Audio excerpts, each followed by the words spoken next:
As an investor, if I have 1 crore, why would I buy 30 stocks? कोई ऐसा investment विच went really wrong? मैंने एक stock में capital को जीरो होते हुए देखा है। प्राइमरी मार्केट में ये स्टोरी काफी ज्यादा सेल किया जाता है कि XYZ सेलिब्रिटी ने इस स्टॉक को खरीदा था और जब वो मार्केट में लिस्ट हुआ तो he made around 10x 20x। जो मुझे आता है वही मैं अच्छे से करूँ, सर्कल ऑफ कॉम्पिटेंस के अंदर ही रहना है किसी को। What mistake you have seen Indian retailers do the most in trading or investing? कोई ऐसा जादू नहीं है कि आप स्टॉक मार्केट से ओवरनाइट 10,000 पैसे आप करोड़पति बन जाएंगे। बुल मार्केट में तो स्टोरीज वर्क करती हैं, but as soon as market में आपको हेडविंड्स देखने को मिलेंगे तब स्टोरीज नहीं बल्कि अर्निंग्स वर्क करती Someone is earning 1 lakh per month, तो अगले नेक्स्ट 3 सालों के लिए उसका इन्वेस्टिंग का जर्नी या प्रोसेस कैसा होना चाहिए? अगर आप एग्रेसिव इन्वेस्टर हैं तो 120 minus should be your investment in equity. है। इन्वेस्टिंग से भी पहले उसको ये देखना है कि मेरे पास एटलीस्ट 6 मंथ का फंड है कि नहीं। You actively look out for variant perception in stocks, और अगर मान लो कि आप 10 स्टॉक होल्ड कर रहे हो तो उनमें से कितने स्टॉक होंगे which are based on variant perception? Investing means out of 10. Hello everyone, welcome back to our YouTube channel. आज हमारे साथ है 3 ऐसे क्रिएटर्स जिनका कंटेंट हमारी 4 लाख से भी ज़्यादा सब्सक्राइबर्स की कम्युनिटी देखती है and they love their investing and trading content and I don't think they need any introduction. आज हमारे साथ है Himanshu sir, Siddharth sir and Priyanka ma'am. So sir, before wasting any time हम स्टार्ट करते हैं आप लोगों की जर्नी से। काफ़ी लोगों ने आपका कंटेंट देखा है आई थिंक हमारे यूट्यूब चैनल पे एंड उन लोगों के लिए बहुत इंस्पायरिंग हुआ ये जानना कि कहाँ से आपकी शुरुआत हुई थी। How long have you guys been investing? आपकी जर्नी कैसे स्टार्ट हुई? क्या बैकग्राउंड, किस चीज़ ने आपको इंस्पायर किया कि यार ये चीज़ से मुझे मार्केट्स में घुसना है, सिखाना है लोगों को, इन्वेस्टिंग करनी है? तो उस पर हम स्टार्ट करते हैं। Himanshu sir, will go with you. Okay, thank you so much and thank you so much for having us today. मैं अपनी बात करता हूँ। आई स्टिल रिमेंबर, बहुत ही इंटरेस्टिंग क्वेश्चन है। ऑल्दो मैं इस टॉपिक पे आधा घंटा अकेले बात कर सकता हूँ, लेकिन मैं इतना टाइम नहीं लूँगा। अगले 2 मिनट के अंदर आपको बताता हूँ। इट वॉज 18th जनवरी 2008। मुझे स्टॉक मार्केट के बारे में बिल्कुल नॉलेज नहीं थी। जैसे कोई भी पर्सन ट्रेड करना स्टार्ट करता है कि बस पैसे हैं और ट्रेड करना है, किसी के कहने पर मैंने ट्रेड कर लिया। मैंने भारत फोर्ज का एक फ्यूचर परचेज किया था। 378 रुपीज़ का प्राइस था, 1000 का लॉट साइज था। 18 जनवरी को परचेज किया था, 1 लाख का चेक दिया था। मंडे सुबह, ये फ्राइडे का दिन था, मंडे सुबह जब मार्केट खुली तो मेरा सारा कैपिटल खत्म हो चुका था। स्टॉक चल रहा था 278 रुपीज़ पे। तो जो मेरा इनिशियल कैपिटल मैंने डाला था, और 2008 में 1 लाख रुपये एक डिसेंट बड़ा अमाउंट हुआ करता था, और मेरी एज भी छोटी थी, अभी नया नया मैंने पैसा कमाना स्टार्ट किया था, वो सारा कैपिटल खत्म हो गया। लेकिन यहाँ से मुझे एक चीज़ समझ में आई कि अगर मैंने आज पैसा गवाया है तो किसी न किसी ने कमाया भी होगा। जैसे हम डेरिवेटिव मार्केट में एक स्टेटमेंट बोलते हैं that it is zero sum game, so once profit is once loss. So अगर मुझे कुछ लॉस हुआ है तो किसी को प्रॉफिट हुआ होगा।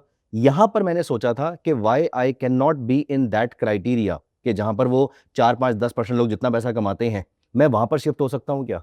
यहाँ से मेरी ट्रेडिंग जर्नी स्टार्ट हुई। तो पहले मेरा सारा कैपिटल खत्म हुआ। उसके बाद मैं जब तक नया कैपिटल अरेंज कर रहा था तब तक मैंने सीखने पर फोकस किया। पहले मैंने टेक्निकल सीखा, फिर मैंने थोड़ा फंडामेंटल सीखा, फिर मैंने इकोनॉमिक्स और जियोपॉलिटिक्स के बारे में पढ़ना शुरू किया, और फिर उसके बाद कमोडिटी मार्केट में काम करना शुरू किया। तो 2008 से आई वुड से मैंने पढ़ना 21 जनवरी से स्टार्ट कर दिया था, और वो दिन है और आज का दिन है ना, मेरे ख्याल से कोई ऐसा दिन गया है जब मैंने स्टॉक मार्केट के बारे में ना पढ़ा हो, और ना ही कभी ऐसा हुआ है कि मैंने उसको प्रैक्टिस ना किया हो। किस दिन कभी ट्रैवल कर रहे होते हैं तो हो सकता है चार्ट्स ना देख पाए, लेकिन markets on the mind have always been consistent for the last 18+ years now. So 18 साल से मैं लगातार इक्विटी मार्केट में, कमोडिटी मार्केट में, पहले फॉरेक्स मार्केट इंडिया में ट्रेड होती थी, वहां पर trading, investing, swing trading, intraday scalping, वो सारी चीजें मैं अपने लिए प्रैक्टिस करता आया हूं। तब तरीका कुछ और था, आज तरीका कुछ और हो गया है, लेकिन this is how I started. So एक क्वेश्चन सबके दिमाग में रहता है कि व्हेन यू स्टार्टेड, कैपिटल कहाँ से आया? आपने बोला कि आपने सीखा और साथ साथ में कैपिटल का इंतज़ाम किया। सो दैट कैपिटल कहाँ से आया? क्या वो कोई जॉब से आया? एंड देन कितना आपने टाइम तक सेविंग्स करी एंड देन यू डिसाइडेड कि now I will do full time, मुझे यही करना है? Glad that you asked me this question. It's actually a very very important question to be answered, क्योंकि हर कोई ये सोचता है कि कैपिटल, बिना कैपिटल के भी हम कर सकते हैं क्या। देखो, ऑनेस्टली स्पीकिंग, स्टॉक मार्केट एक ऐसी चीज है, क्योंकि आपने ये राउंड टेबल शुरू होने से पहले भी ये बोला कि हमें बिल्कुल ऑनेस्ट ओपिनियंस अपने सारे के सारे रखने हैं व्यूअर्स के आगे। ये एक ऐसी जगह है जहां पर आपको कैपिटल तो चाहिए ही होगा, और कैपिटल भी आपका खुद का होना चाहिए। डेट के ऊपर कैपिटल नहीं होना चाहिए, उधार नहीं होना चाहिए। अब वो कैपिटल कहां से आएगा, आपको इस बारे में सोचना है। लाइक फॉर एग्जांपल, मेरे लिए मैंने जॉब स्टार्ट करी, मेरे लिए सबसे पहले मैंने कुछ ट्यूशन्स पढ़ाना स्टार्ट किया, फिर 2010 में मैं जॉब इंडस्ट्री में गया, मैंने एक ब्रोकिंग कंपनी के साथ रिसर्च एनालिस्ट की जॉब करी, वहाँ से मैंने पैसा इकट्ठा किया, फिर धीरे-धीरे वो कैपिटल बड़ा होता गया, कुछ मार्केट ने रिटर्न्स दिए, कुछ बाहर से कैपिटल आया और आज भी मैं जितना पैसा कमाता हूँ, वो सारा मैं ब्रॉडली इक्विटी मार्केट में डालता हूँ। रियल एस्टेट में थोड़ा-सा जाता है सिर्फ और बाकी थोड़ा बहुत गोल्ड सिल्वर में जाता है, बट ब्रॉडली मेरा पैसा जो है वो इक्विटी मार्केट में ही ट्रेडिंग और इन्वेस्टिंग में यूज़ होता है। तो ये कोई ऐसा जादू नहीं है कि आप स्टॉक मार्केट से ओवरनाइट 10,000 पैसे आप करोड़पति बन जाएंगे। आपको मार्केट में एक कंटिन्यूअस सोर्स ऑफ पैसा चाहिए होगा। हो सकता है मुझे आज आना चाहिए हो क्योंकि मेरा आज पुराना रिटर्न इतना ज्यादा आ रहा है कि मैं उससे और पैसा जनरेट कर सकता हूं, लेकिन किसी भी टाइम पे स्टार्टिंग के अंदर आपको एक कैपिटल चाहिए होगा। तो आप कहीं से भी लेकर आएं, आप प्रोफेशनल सर्विसेज फॉलो करें, आप जॉब करें, आप बिजनेस करें, आप कहीं से पैसा लेकर आएंगे तो ही आप यहाँ पे ट्रेड कर पाएंगे, क्योंकि अदरवाइज कैपिटल अगर कम होगा तो आपका एक्सपेक्टेशन मार्केट से बहुत ज़्यादा होगी कि मुझे महीने का 20% 50% कमाना है। वो थोड़ा-सा एक मे बी हम बाद में इस बारे में बात कर सकते हैं। लेकिन अभी के लिए आई वुड से कि कैपिटल आपको चाहिए होगा और कहीं से जॉब, कहीं से बिज़नेस, और कैपिटल हमेशा आपका खुद का होना चाहिए। तो मैंने जॉब करी, प्लस अपार्ट फ्रॉम दिस मैंने कुछ छोटे-मोटे और इधर के काम किए। उससे मैंने पैसा एक्यूमुलेट किया और वो मैंने ट्रेडिंग में यूज़ करना शुरू किया फिर। Okay. So basically, good backup is very important. Undoubtedly, and continuous flow of money is also very important. True. We'll come to you, Siddharth. You are relatively newer in this compared to Himanshu sir. So how has been your journey? When did you start? तो you can say कि आप सिद्धार्थ आप तो काफ़ी young हैं, हिमांशु तो बूढ़े हो गए हैं। आपकी जर्नी अभी स्टार्ट हुई होगी। तो अब मेरी जर्नी हिमांशु सर जैसी इंटरेस्टिंग और ड्रामेटिक तो नहीं है, एकदम सिंपल है कि इट वाज 2018 जब मैंने कॉलेज में पार्ट टाइम वर्क करना शुरू किया and I was about saving 3 to 4,000 rupees that month. तो उस पैसे को उस वक्त खर्च करने से पहले I read a book called rich dad poor dad, और उसका कोर कॉन्सेप्ट, जैसे कि पॉपुलर बुक है, उसका कोर कॉन्सेप्ट यही था कि if you want to actually build wealth in the long term तो आपको डिसाइड करना पड़ेगा वे कि मनी आपके लिए वर्क करे। और उस टाइम 3 से 4,000 रुपए के लिए मुझे स्टॉक मार्केट ही तब ऐसा दिखा कि हाँ भाई यहाँ पर आप उस पैसे को डालो अगर, तो it may compound if you are a good decision maker. तो वहां से जब मैंने अपनी जर्नी स्टार्ट करी, स्टार्टिंग के फर्स्ट 2 इयर्स तो लाइक और एवरेज ही गए, एंड फर्स्ट जब मुझे हिट लगा, जब हम लोगों ने कोविड का क्रैश थे, उस ड्यूरेशन में मुझे पता चला कि हाँ, क्रैश जब आता है मार्केट में तो क्रैश में जो नॉलेज लेगा लॉन्ग टर्म में, वहां से वेल्थ क्रिएशन का मुझे एक्चुअली में मतलब समझ में आया। एंड एट दैट क्रैश मैंने एक्चुअली मार्केट को डीप में समझना शुरू किया। एंड वहां से अगर मैं बोलूँ तो प्रॉपर मेरा लर्निंग एक्सपीरियंस शुरू हुआ। एंड मेरा जर्नी कि जहाँ मैंने अवेयरनेस क्रिएट करने का सोचा, वो एक्चुअली में ट्रिगर हुआ आफ्टर 2020, बिकॉज उस ड्यूरेशन में जब मार्केट में बुल रन था, there were many YouTube channels and people who are talking about investing, but उन इन्वेस्टिंग कंटेंट में मुझे ऐसा कुछ नहीं दिखा कि अगर मैं इस वीडियो को आज देखता हूं तो मैं किसी स्टॉक सिलेक्शन या फिर किसी भी प्रोसेस को एक इस इन डेप्थ में समझ पाऊं कि हाँ मैं उसकी बेसिस पे कोई डिसीजन ले पाऊं। तो वो वहां मुझे एक लैक लगा और वहां से मैंने सोचा कि that I will start my own journey and that's. So when you started, like Himanshu said, do you also had a job with it और कैसे था पूरा? मैंने आपको जैसा बताया कि 2018 में I was doing a part time job and I was in the second year of my college. तो उस टाइम तो सेविंग काफी कम था, like 2-3,000 rupees. And after Covid मैंने actually enter into the field और मैं थोड़ा अर्न करना ज्यादा शुरू किया। उस ड्यूरेशन में मैंने एक्टिव इन्वेस्टिंग को स्टार्ट किया, बिकॉज वहां से मेरे पास एक एक्चुअल सोर्स था इनकम का, और मैं कोई इस बेस पे नहीं था कि अब इस कैपिटल से ही मुझे रिटर्न बनाना है।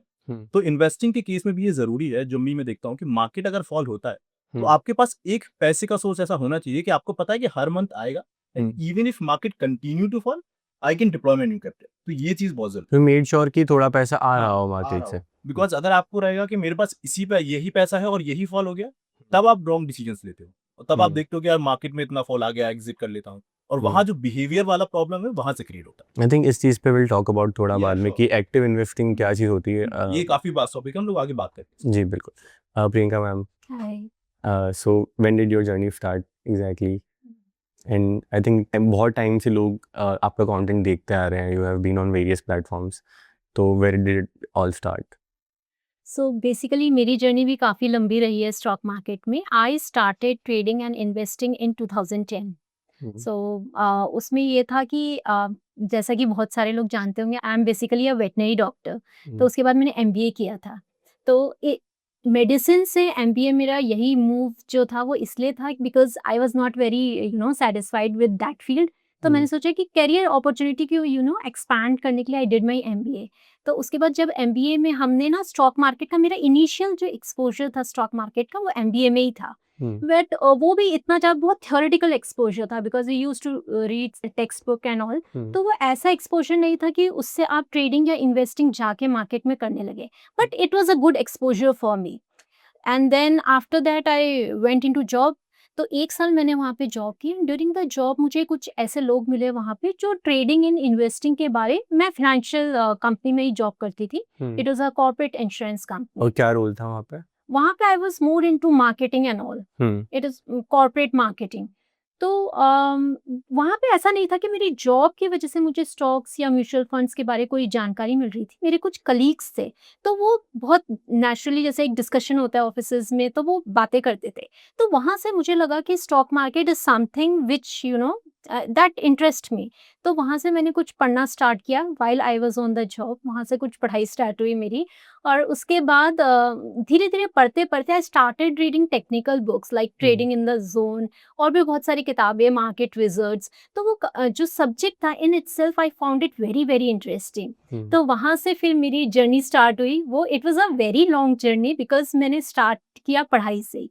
तो मेरा मार्केट में घुसने से पहले ही एक फ्रेमवर्क, जिसे कहते हैं ना, माइंड का मेरा फ्रेमवर्क बन चुका था. आई वॉज नॉट वेरी कहते हैं ना, स्टॉक मार्केट में बहुत से लोग आते हैं सीधा स्टॉक बाय करते हैं, उनका ये फ्रेमवर्क बिल्ड नहीं होता. तो आई थिंक मेरे केस में ये पॉजिटिव, मेरे को ये चीज़ ने बहुत ही सपोर्ट किया कि I started with reading books. Now जब आप बुक्स पढ़ते हो तो वो कोई एक्सपर्ट लिख रहा है या अपने एक्सपीरियंस से शेयर हो रहे हैं, तो मुझे पहले ही एक मेरा फ्रेमवर्क बन चुका था कि यहाँ लॉसेस बहुत ज़्यादा होते हैं, देन आपके ड्रॉ डाउन्स होते हैं, and you have to be very selective and particular and be educated about what you are doing. So with that mindset, I started trading and investing. So I basically started with trading. Then over the years, I started reading about investing also, and then I move on to investing also. So as of now, I do trading and investing both things. Full time कब किया आपने start? I started full time in 2010 or late 2010. 2011 आप बोल सकते हो. और ये जो लर्निंग फेज था ये कितना टाइम चला? एज इन ये 1-1.5 साल था. While I was on the job, I was reading books. Then उसके बाद भी जब मैंने ये डिसाइड कर लिया कि हाँ मुझे अब यही करना है, so the picture was very clear for me. I have to do this. मतलब मेरे साथ ऐसा था ना, क्योंकि मेरा करियर ग्राफ ना थोड़ा एक ट्रेडिशनल वे में नहीं चला है जैसे लीनियरली लोगों का चलता है. They do medicine, then they get into a job and they start earning and that's it. तो मेरा ऐसा नहीं था. मेरे करियर में काफ़ी सारे यू टर्न्स आए हैं. Then I had to make some decision which was not very traditional. And क्या होता है, जब आप थोड़ा ट्रेडिशनल से हट के कुछ काम करते हो ना, तो आपको सपोर्ट वहाँ पे कम मिलता है. मतलब आपके जो नियरेस्ट वंस ही होते हैं वो क्वेश्चन करने लगते हैं कि why are you doing this, it is not making sense at all. और मैं ऐसे फैमिली बैकग्राउंड से हूँ जहाँ पे business it's all service class people around me. So they have this linear mindset कि if you start doing a job, you have to do it for 20-30 years and then you get retirement. But मेरा approach life में काफ़ी different था, and I don't know from where I got this, but that's how I started. So 2010 के बाद से जब मैंने full time trading start किया, very early on I realized कि ये बहुत ही capital intensive business है. तो इसमें जो है आपको बहुत सारा फंड्स रिक्वायर्ड होगा, because I started with just 1 lakh and that was also my savings and I had no financial support. मतलब जैसे होता है कई लोगों का, they come from a business family, same father होते हैं, ब्रदर होते हैं, ऐसा मेरे साथ ऐसा कोई सिनेरियो नहीं था. So I was the only one doing this in the entire family and among all my friends.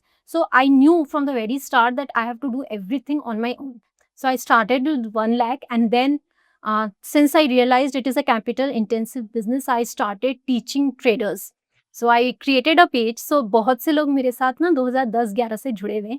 तो शायद अगर इनमें से कोई भी पॉडकास्ट सुन रहा होगा तो ट्रेडर्स शॉक के नाम से मैंने अपना एक प्लेटफॉर्म बनाया जहाँ पे मैं ट्रेडर्स को पढ़ाती हूँ.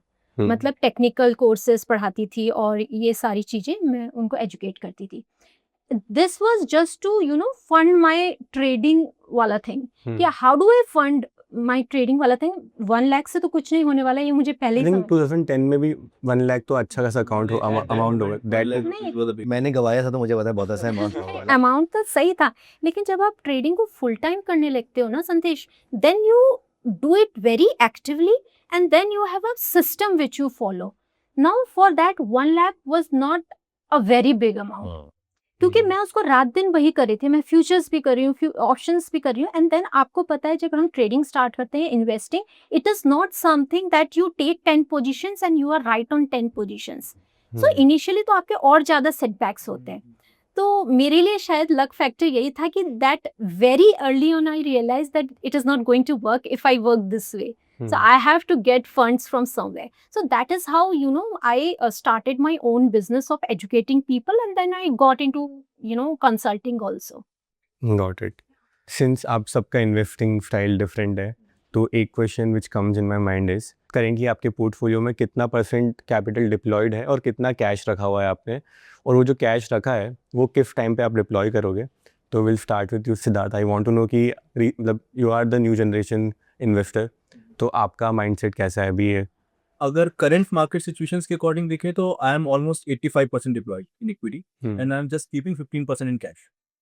और मैं पर्टिकुलरली लेवल्स को नहीं देखता हूँ मार्केट में डिप्लॉयमेंट करते वक्त, मैं वैल्यूएशंस पे ज़्यादा फोकस करता हूँ। लाइक अगर मैं आपको एग्जांपल दूँ तो अभी रिसेंट में जो हमारा फॉल आया उसमें जो हमारे निफ्टी 100 की वैल्यूएशन है, मेजरली जो लार्ज कैप कंपनीज है, that Nifty 100 fell to the level of 19, the P was 90। और if you go back to 2020 crash, तो 2020 के क्रैश के बॉटम में the Nifty was at the same level, the Nifty 100 was at the same level of 100 P. तो जब भी मैं markets में लॉन्ग टर्म का जो एवरेज पी है उससे नीचे मुझे वैल्यूएशंस दिखती हैं, तब मैं अपना मार्केट में कैपिटल डिप्लॉय करता हूँ। और same goes for mid cap and small cap. Mid cap के केस में जो मिड कैप 150 इंडेक्स को मैं ट्रैक करता हूँ, उसके केस में उसका पी अगर मुझे 29 या फिर उससे नीचे जाते हुए देखने को मिलता है, that is a comfortable range for me. And for the small cap I take a margin of safety as well, तो उसमें मैं 25 का पी देखता हूँ इन द लॉन्गर रेंज। अगर उससे नीचे मार्केट्स है तब मैं अपनी पोजीशंस में एड ऑन करने की कोशिश करता हूँ। और अगर कोई बोलेगा कि मार्केट के जो सडन फॉल होते हैं उसके लिए अलग मैंने एक फ्रेमवर्क बना रखा है जो कि हम आगे डिस्कस करेंगे। तो P is the only metric या उसके अलावा और भी कोई मेट्रिक है वैल्यूएशन के अलावा? वैल्यूएशन इन द सेंस, देखिए पी रेशियो को हम ओवरऑल मार्केट में तो ट्रैक कर सकते हैं, but when it comes to individual stocks for example, तो इंडिविजुअल स्टॉक्स के केस में आपका एक फ्रेमवर्क होना चाहिए जो कि आप एक स्टॉक को एवरेज करते वक्त निकालिए। जैसे मेरा फ्रेमवर्क क्या है कि इनिशियली जो मैं कैपिटल डिप्लॉय करता हूँ वो ऑलमोस्ट 50% रहता है मेरे टोटल कैपिटल का, जो कि एक स्टॉक में डालने वाला। अब उस 50% कैपिटल के डिप्लॉय होने के बाद अगर फर्दर उसमें कोई फॉल आता है तो जो रेस्ट ऑफ द 50% कैपिटल मैंने रख रखा है उसको मैं एक सिंपल फ्रेमवर्क से डिप्लॉय करता हूँ 40 30 20 10, that in every 10% correction I first deploy the 40% amount. फिर जो कैपिटल फॉल आएगा फिर उसमें मैं 30% डिप्लॉय करूंगा, फिर अगले फॉल में 20% एंड देन लास्ट मेरा 10% रहेगा। पर इसमें भी रूल है कि ओवरऑल जो मेरा पोर्टफोलियो है उसकी वेटेज का एक सर्टेन लेवल क्रॉस नहीं होना चाहिए। Got it. सो 85-15।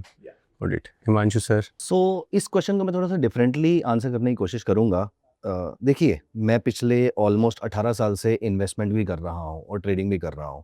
ऐसे केस में आपने मुझसे पूछा कि मेरा कितना कैपिटल डिप्लॉयड है। क्वेश्चन को अपने थोड़ा सा रिफ्रेश करूंगा कि मैंने जितना कैपिटल डिप्लॉय करना है इस साल के अंदर उसका कितना पोर्शन डिप्लॉयड है, तो उसका अप्रॉक्सीमेटली 40-50% के आसपास मेरा डिप्लॉयमेंट हुआ है। अभी मैं अपने व्यूअर्स को बता भी देता हूं, हम जब ये डिस्कशन कर रहे हैं तो हम we are in the midst of US Iran Israel का जो वॉर चल रहा है, अभी फिलहाल सीजफायर हुआ हुआ है, तो आप इससे फिगर आउट कर सकते हैं कि हम कौन से दिनों के आसपास इसको रिकॉर्ड कर रहे होंगे। अब उस केस के अंदर मुझे लग रहा है अभी के लिए कि मार्केट में उतना, जब तक वॉर चल रहा है तब तक मैं पूरी डिप्लॉयमेंट नहीं करूंगा। तो एज ऑफ नाउ 40-50% के आसपास मैंने डिप्लॉय किया था अभी जब मार्केट गिरी थी, और कुछ पैसा मेरे पास अभी पड़ा हुआ है जो मैं और डिप्लॉय करूंगा जब ये मार्केट्स अभी और ज्यादा गिरेंगी। तो मेरी डिप्लॉयमेंट अभी कुछ महीनों तक चलती रहेगी। मैंने अपनी SIP को 2x कर दिया है। मार्केट अगर यहाँ से और गिरेगी मेरी SIP 3x हो जाएगी, और ये काम मैं अगले 6 महीने के अंदर करने वाला हूँ। तो कभी भी मार्केट आपकी वीकली चार्ट पे 20 EMA के नीचे आती है या डेली चार्ट पे 200 EMA के नीचे आती है, ऐसे केस में मेरी SIPs मल्टीप्लाई हो जाती है। फॉर एग्जांपल, अगर मैं X अमाउंट पे कर रहा हूं तो मैं 2x करना शुरू कर देता हूं, और नीचे आएगी मैं 3x करना शुरू कर देता हूं। तो इस तरीके से मेरा अगले 6 महीने के अंदर डिप्लॉयमेंट हो जाएगी वो पूरी की पूरी। एज ऑफ नाउ मैंने लमसम सिर्फ 40-45% के आसपास का किया है, ब्रॉडली 50% मान लेते हैं। और कुछ पैसा मैं पिछले 2-3 साल से मैं गोल्ड और सिल्वर में हेविली इन्वेस्टेड रहा हूं, और मैं अभी भी do not consider this as a recommendation, लेकिन मैं अभी भी गोल्ड और सिल्वर को लेकर ब्रॉडली, थोड़ा सा प्राइमरीली गोल्ड को लेकर, मुझे ऐसा लग रहा है कि जब तक जो करंट US प्रेसिडेंट है उनका टेन्योर चल रहा है तब तक मार्केट वॉलेटाइल रहेंगी। जब तक मार्केट वॉलेटाइल रहेंगी, वॉर के टाइम पर अगर गोल्ड ने परफॉर्म नहीं किया है, कभी भी आपका वॉर जब खत्म होता है ऐसे टाइम पर फिर गोल्ड परफॉर्म करना शुरू करता है, इन जनरल जो हिस्टोरिकल डेटा कहता है। तो कुछ पैसा मैंने गोल्ड में इन्वेस्ट किया है, कुछ पैसा मैंने इक्विटीज़ में इन्वेस्ट किया है, और मैंने प्राइमरीली जो पैसा, जैसे सिद्धार्थ ने बताया, मैंने प्राइमरीली अपना पैसा निफ्टी 100 में ही इन्वेस्ट किया है। अगर उसमें भी मैं ज़्यादा इंक्लाइन निफ्टी 50 की तरफ हूँ, क्योंकि with age I am realising कि रिस्क एपेटाइट थोड़ा-थोड़ा कम हो रहा है, और आई डोंट नो वो सिर्फ मेरे साथ हो रहा है, बट मैंने अपने पीयर से पूछा है तो उनके साथ भी ये थोड़ा-सा एक केस हो रहा है। तो मैं निफ्टी 50 और निफ्टी 100 में इस समय पोज़ीशन्ड हूँ। अराउंड 50% कैपिटल पड़ा हुआ है। I do not want to say that I want the markets to go down, लेकिन अगर वो जाएँगी तो मेरा पैसा अच्छी जगह पे लग जाएगा। नहीं जाएँगी मार्केट्स तो मेरा एसआईपी के फॉर्म में 2x 3x वो लगता रहेगा वहाँ पर, और 6 महीने के अंदर वो पूरी डिप्लॉयमेंट हो जाएगी। थोड़ा-सा इन्वेस्टमेंट मेरा गोल्ड की तरफ इस समय इंक्लाइंड रहेगा। और एसआईपी के अलावा बीच में कहीं कोई लमसम भी रहेंगे? मान लो निफ्टी में कल 2% का फॉल आता है तो there will be some lump sum बहुत। मैं 2% के फॉल पे इन्वेस्टमेंट नहीं करता हूँ। मैं मोस्टली लमसम करता हूँ जब निफ्टी में पैनिक होता है। तो मैं आप इसको किसी और तरीके से मत सोचिएगा। मेरे कुछ व्हाट्सएप कम्युनिटीज़ हैं। अपार्ट फ्रॉम दिस मैं ट्विटर भी फॉलो करता हूँ। मैं वहाँ से ना जज करने की कोशिश करता हूँ कि लोग आज इस समय क्या डरे हुए हैं या खुश हैं। तो जब लोग डरे हुए दिखते हैं, चाहे कम्युनिटी में हम अपना डिस्कशन करते हैं, तो एक आइडिया मिल जाता है। मैं पोल कंडक्ट करता हूँ, वहाँ पर पीपल पार्टिसिपेट, और मैं उनको बोलता भी हूँ। जब ये पोल हो जाता है तो मैं बोलता हूँ कि देखो आपके सामने रिजल्ट्स हैं, तो मुझे ऐसा लग रहा है कि आज मार्केट में डर का माहौल है, थोड़ी सी इन्वेस्टमेंट की जा सकती है। तो इस तरीके से मैं अपने इन्वेस्टमेंट को 2% is not a benchmark for me. 2% गिरे, 3% गिरे, हाँ 3% में शायद मैं थोड़ा-सा इन्वेस्टमेंट कर दूँगा। 2% इज़ परफेक्टली फाइन। और अगर आज हम जब रिकॉर्डिंग कर रहे हैं तब निफ्टी अभी तक 1.5% डाउन है। मेरे माइंड में ऐसा कोई वो नहीं है कि मुझे आज इन्वेस्टमेंट करनी है। हाँ, अगर ये पॉडकास्ट खत्म होने तक 3% हो जाता है तो शायद मैं थोड़ा-सा पैसा लगा दूँगा यहाँ पर। लेकिन आई शुडंट से मैं चाहता हूँ मार्केट नीचे गिरे, लेकिन मेरा पैसा चाहता है कि मार्केट नीचे गिरे, उसको अच्छी वैल्यूएशन मिल जाए, और गोल्ड की वैल्यूएशन मुझे इस समय ठीक लग रही है, तो मैं वहाँ पर थोड़ा-सा इन्वेस्टमेंट करता जा रहा हूँ। एसआईपी मेरी मल्टीप्लाई हो रही है। मार्केट नीचे गिरेगी तो येस, आपका पॉइंट बिल्कुल वैलिड होगा वहाँ पर। मैं कुछ और इन्वेस्टमेंट करूँगा, बट 2% पे नहीं। मार्केट इस लेवल से अगर मान लो मुझे 21 मिल जाती है बाय चांस, तो मैं डेफिनिटली आई विल गो गंग हो, और 22 के आसपास मिल जाती है, मैं थोड़ा-सा अच्छा इन्वेस्टमेंट करूँगा। तो अभी जो रीसेंट फॉल 22 समथिंग का आया था, मैंने वहाँ पर अच्छा इन्वेस्टमेंट। आर यू वेटिंग एक करेक्शन कमोडिटीज में भी, गोल्ड एंड सिल्वर में, अगर वहाँ पे कोई आता है तो? अब अगेन इसको रिकमेंडेशन मत समझिएगा, लेकिन मुझे ऐसा लगता है जैसे 2010 में जब मैंने अपना करियर स्टार्ट किया था, ऐसे टाइम पर कमोडिटी की सुपर साइकिल चल रही थी। कमोडिटी की सुपर साइकिल की एक खास बात होती है कि पहले एक प्रोडक्ट चलता है, फिर दूसरा चलता है, फिर तीसरा चलता है, फिर चौथा चलता है, इस तरीके से चलते हैं। अगर आप इसको नोटिस करो तो सिमिलर सी चीज़ हो रही है। पहले सिल्वर और गोल्ड चले, फिर उसके बाद आपका क्रूड ऑयल चला। All of a sudden from nowhere crude oil को लेकर न्यूज़ आती है, और 1 मार्च से क्रूड रॉकेट होना शुरू हो जाता है। आज भी जब हम रिकॉर्डिंग कर रहे हैं, क्रूड के प्राइसेस $100 के ऊपर पहुंच गए हैं, वापस से नीचे डिप करके वापस ऊपर आ गए हैं। और अभी आप नोटिस करो कि वॉर चल रहा था, जीडीपी के ग्रोथ की एक्सपेक्टेशन नहीं है, लेकिन उसके बावजूद हमारे मेटल्स ऑल टाइम हाई पे चल रहे हैं। I believe we are in the commodity super cycle right now. अब we are at the top of the super cycle और we are at the bottom of the super cycle. Bottom पे तो नहीं है, टॉप पे है या नहीं है वो कहना मुश्किल है। तो मैं बहुत बड़ी करेक्शन की एक्सपेक्टेशन तो नहीं कर रहा। अगेन अगर होगी तो I will be more than happy to deploy more capital there, but मुझे लगता नहीं है कि कोई ऐसी करेक्शन, हाँ एक आधा झटका आ सकता है जहां पर रिटेल पार्टिसिपेंट डर सकता है, और वहां पर मैं अपनी इन्वेस्टमेंट करूंगा उन प्रोडक्ट्स के अंदर। बट ऐसा कोई स्ट्रक्चरल चेंज मुझे नज़र नहीं आ रहा कि इन प्राइसेस में एक लंबी करेक्शन रहने वाली है। Got it. तो 50-50 है आपका, मतलब 50% कैश। अराउंड 45% के आसपास मैं डिप्लॉयड हूँ, 55% आप मान लेते हैं पड़ा हुआ है। Got it. प्रियंका मैम? मेरी अप्रोच, इससे पहले कि मैं परसेंटेज बताऊं, let me give you a brief about my approach towards market in investing. मेरी अप्रोच ना बहुत सिलेक्टिव है, and I maintain a very concentrated portfolio, which means I am not present in every market. जैसे अगर मैं equities कर रही हूँ तो मैं इंडियन मार्केट्स में ही कर रही हूँ, so I am not present in international markets. I am very very selective in mutual funds buying, and then commodities में मैं ट्रेड नहीं कर रही हूँ। तो having said that, I am an active investor who has a very very concentrated approach, which also means कि आपका जो डिप्लॉयमेंट का तरीका है वो बाकी इन्वेस्टर से अलग हो सकता है। कुछ के साथ ये रिलेट कर सकता है, कुछ के साथ नहीं कर सकता है। सो बेसिकली जो अभी मेरा जो स्टेटस है वो ये है कि I am 80 to 85% into the markets, 10-15% in gold, and maybe 5 to 8% cash. Okay. और when are you planning to like deploy more इसमें? जैसे Himanshu sir is like 3% fall he is considering, what is your criteria कि आप ये time के बाद you will deploy more capital? So देखिए, जब इसमें दो चीज़ें होती हैं जो मेरा देखने का नज़रिया है मार्केट को। एक तो मैं देखती हूँ निफ्टी का पीई कितना चल रहा है। सो निफ्टी का पीई एट प्रेजेंट है 20.85 के लगभग, ठीक है। तो दो चीज़ें होती हैं यहाँ पे। अगर आपको कॉन्सेंट्रेटेड पोर्टफोलियो बनाना है ना, तो आप तो एक तो निफ्टी पीई जैसे मैं ट्रैक करती हूँ, दूसरा स्टॉक स्पेसिफिक आपने देखना है कि पीईस कहाँ अंडर वैल्यूड हो रहे हैं, कौन सा स्टॉक अंडर वैल्यूड है। So what I see is Nifty का पीई कहाँ है, उसमें मैं ये नहीं देखती हूँ कि निफ्टी अभी 19 पे है, 20 पे है, 21 पे है या 22 पे। I see the extreme values. So if you see ना 2020 का टाइम जब कोविड क्रैश आया था, तब निफ्टी का पीई 17 तक चला गया था, मतलब वहां पे निफ्टी अंडर वैल्यूड था। ठीक है, उसके बाद रैली बहुत शार्प आई, बहुत सारे ट्रेडर्स इन्वेस्टर्स मार्केट में आए, निफ्टी का पीई चला गया था फरवरी 2021 में 40 से ऊपर, it was trading at around 42, और वहां से फिर हमने एक शार्प करेक्शन देखा।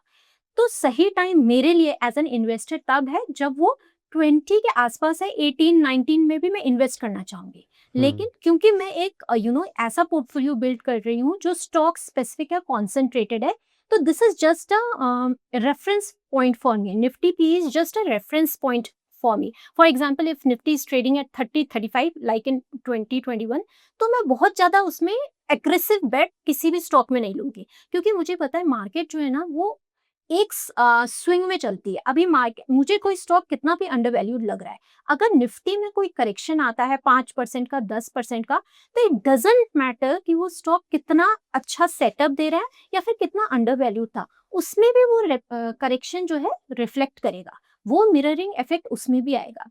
सो I don't want to deploy my cash at a level when Nifty is at extreme, मतलब ऊपर की साइड का extreme. So I look at a value when it is subdued, मतलब 18 19 हो, 20 हो। अभी के केस में हम बोल सकते हैं निफ्टी जो है न्यूट्रल से थोड़ा बहुत ओवर वैल्यूड कह सकते हैं। तो इस केस में मैं बहुत एग्रेसिव नहीं हूँ। हैविंग सेड दैट, मेरा जो पोर्टफोलियो है उसमें क्योंकि मैं already I am in very much concentrated bets है मेरे पास, मैं अपने पोर्टफोलियो की रिस्ट्रक्चरिंग बहुत करती हूँ, शफलिंग करती हूँ, तो पोर्टफोलियो चर्निंग होती है मेरी। उससे क्या होता है, क्योंकि मेरे पास कैश बहुत लिमिटेड रहता है at any point of time, you ask me at any cycle, so I will be saying I am 80% और 85% इन्वेस्टेड, विच मीन्स मेरे पास कैश बहुत कम है। तो फिर कैश आ कहाँ से रहा है, तो कैश आता है हमारी पोर्टफोलियो रीशफलिंग से। So if I think a stock which I bought with, जब उसका पीई बहुत कम था या अंडर वैल्यू था, उसको मैं, जरूरी नहीं है कि मैं उसको 10 साल तक होल्ड करूंगी या पूरी उसकी वैल्यूएशन साइकिल मुझे उसको कंप्लीट करनी है, that's not my style. So I will buy a stock when it is undervalued very very cheap, and I will hold it till it get to a moderate level of valuation. ठीक है, so idea is हमको bottoms को catch नहीं करना है और top पे ये एक्सपेक्ट नहीं करना है एज एन इन्वेस्टर और trader that I will be selling at top. So what we are doing is we are just having the middle of the trend जिसे कहते हैं ना, या middle of the up cycle, उसको मुझे capture करना है। सो इट डजेंट मैटर कि मैंने जहाँ पे बेच दिया स्टॉक उसके बाद वो 20% 30% कितना भी बढ़ जाए, that is not my investing style. So I am just capturing the middle of the up cycle.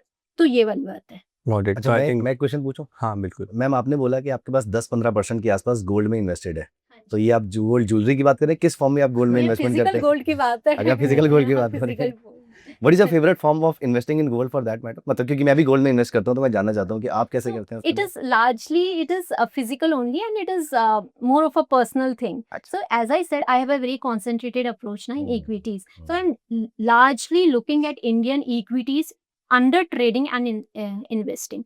So हर क्योंकि हर इन्वेस्टर का एक डिफरेंट स्टाइल होता है, एक माइंड का भी फ्रेमवर्क होता है. So I'm not someone who can look at 3 different markets, 20 different instruments and still make the best out of it. I am someone who would like to get a very concentrated approach, be it Nifty, be it stock specific. So that's my style.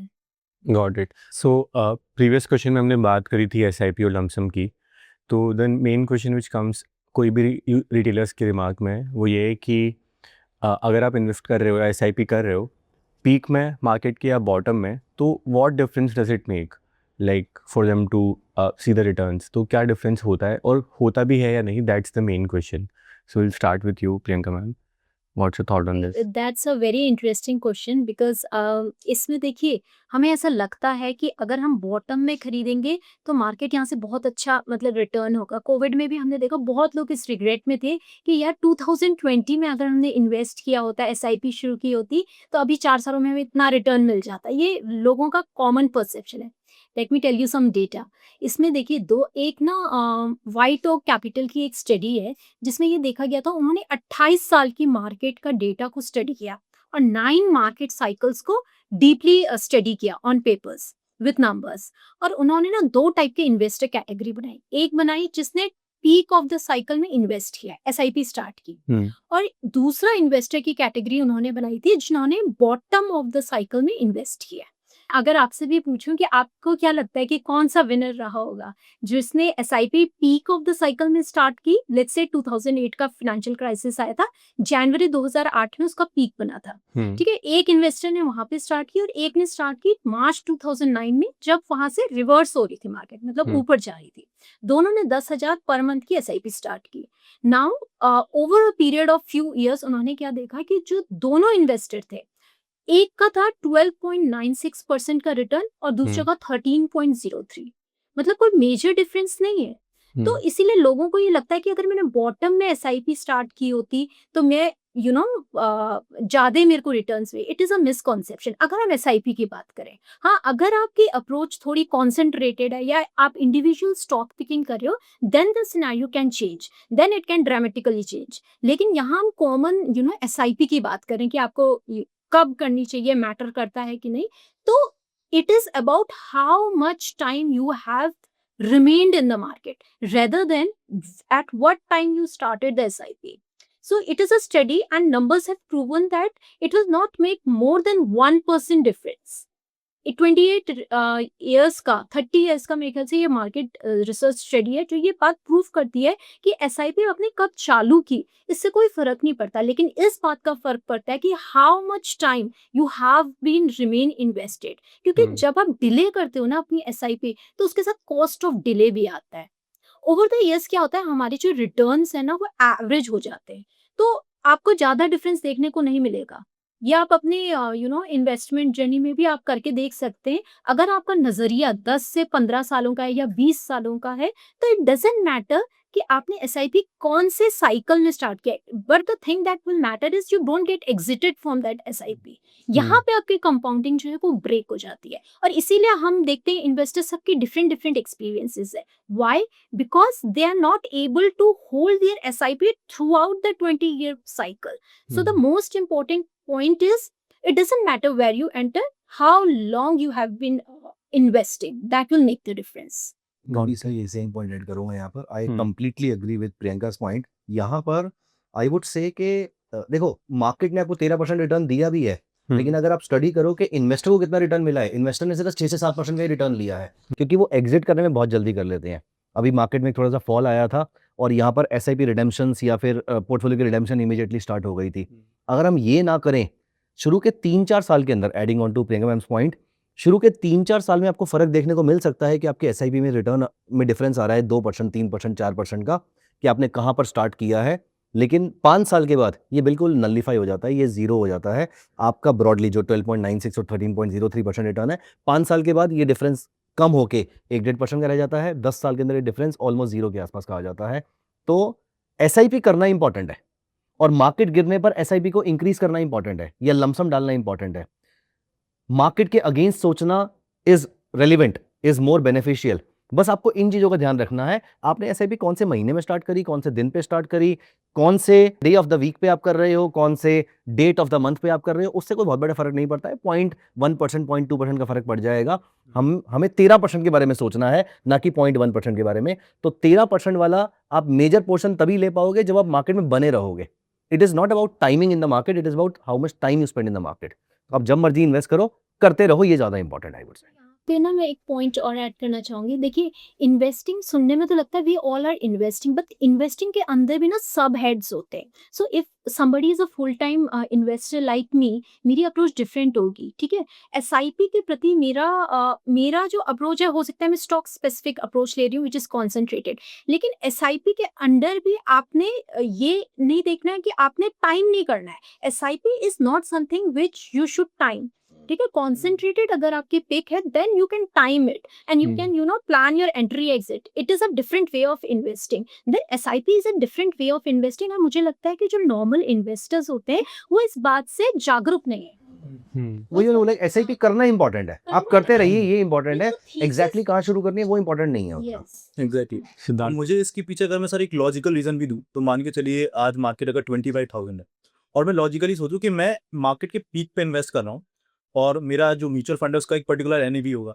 अब अगर हम logically भी सोचें कि अगर मैंने 25,000 पे अपनी इन्वेस्टमेंट को स्टार्ट किया और मैं अपनी SIP करता जाता हूं और लेट्स अज्यूम मार्केट वहां से फॉल ही हो रहा है और मार्केट्स 18,000 तक के लेवल पे फॉल हुए and then they recovered from 25,000 and above.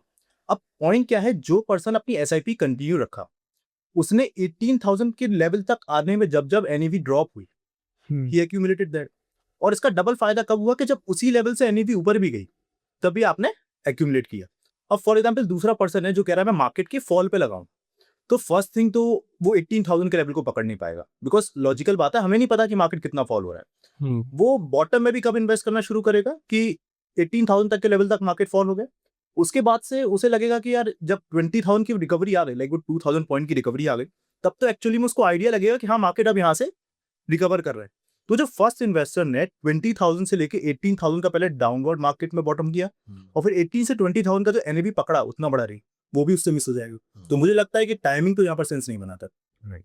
तो लमसम मेरे ख्याल से the crux of the story जो सबको मालूम भी है कि मार्केट अगर ज़्यादा गिरती है तो लमसम लगा दो और SIP हमेशा चलने दो without timing the market there. I think bottom capture करने की एंग्जाइटी बहुत लोगों में रहती है। बहुत सारे यूजर्स हैं हमारे जो आपकी वीडियो के कमेंट्स में भी आते हैं कि कितना और गिरेगा निफ्टी, कितना गिरेगा, फिर मैं इतना पैसा लगाऊंगा। मैं तो जनरली ये बात बोलता भी अपने वीडियोस के अंदर कि बॉटम कैच करने में सबके बॉटम टूट जाते हैं, तो वो नहीं हो पाता है। तो हमने ऑलरेडी बात करी एसेट एलोकेशन की, प्रियंका मैंने तो ऑलरेडी बताया था कितना एलोकेशन है किस एसेट में। Will start with Himanshu sir, आपका पोर्टफोलियो में एलोकेशन कैसा है अभी?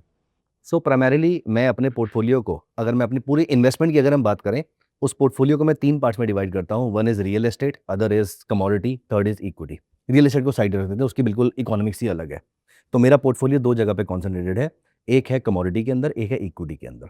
कमोडिटी में मैं हमेशा इतना हैवीली इन्वेस्टेड नहीं होता हूँ, पिछले 2-3 साल से हूँ, क्योंकि मुझे आई कुड फोरसी कि ऐसा कुछ हो रहा है वहाँ पर। उसमें भी मैं मेजरली प्रॉफिट बुक कर चुका हूँ, बाकी थोड़ी बहुत क्वांटिटी भी रखी हुई है मेरे पास, और गोल्ड में और फोरसी कर रहा हूँ कि जब कभी मौका मिलेगा मैं उसको एक्यूमुलेट करूँगा। अब हम यहाँ पर आते हैं इक्विटी के ऊपर। इक्विटी में प्राइमरीली अगर आप नोटिस करें तो जैसा सिद्धार्थ ने बताया था, मेरा थॉट प्रोसेस वैसा ही होता है। मैं देखता हूँ कि कौन से इंडाइसेस ऐसे हैं जो इस समय अंडर वैल्यूड चल रहे हैं, जो बहुत ज़्यादा गिर गए हैं। तो सिद्धार्थ, जब आपने बताया था निफ्टी 100, अगर आप नोटिस करेंगे निफ्टी नेक्स्ट 50 की वजह से निफ्टी 100 नीचे आया हुआ था। तो मैंने निफ्टी 100 में इन्वेस्ट करने की जगह मैंने निफ्टी नेक्स्ट 50 में इन्वेस्ट किया है।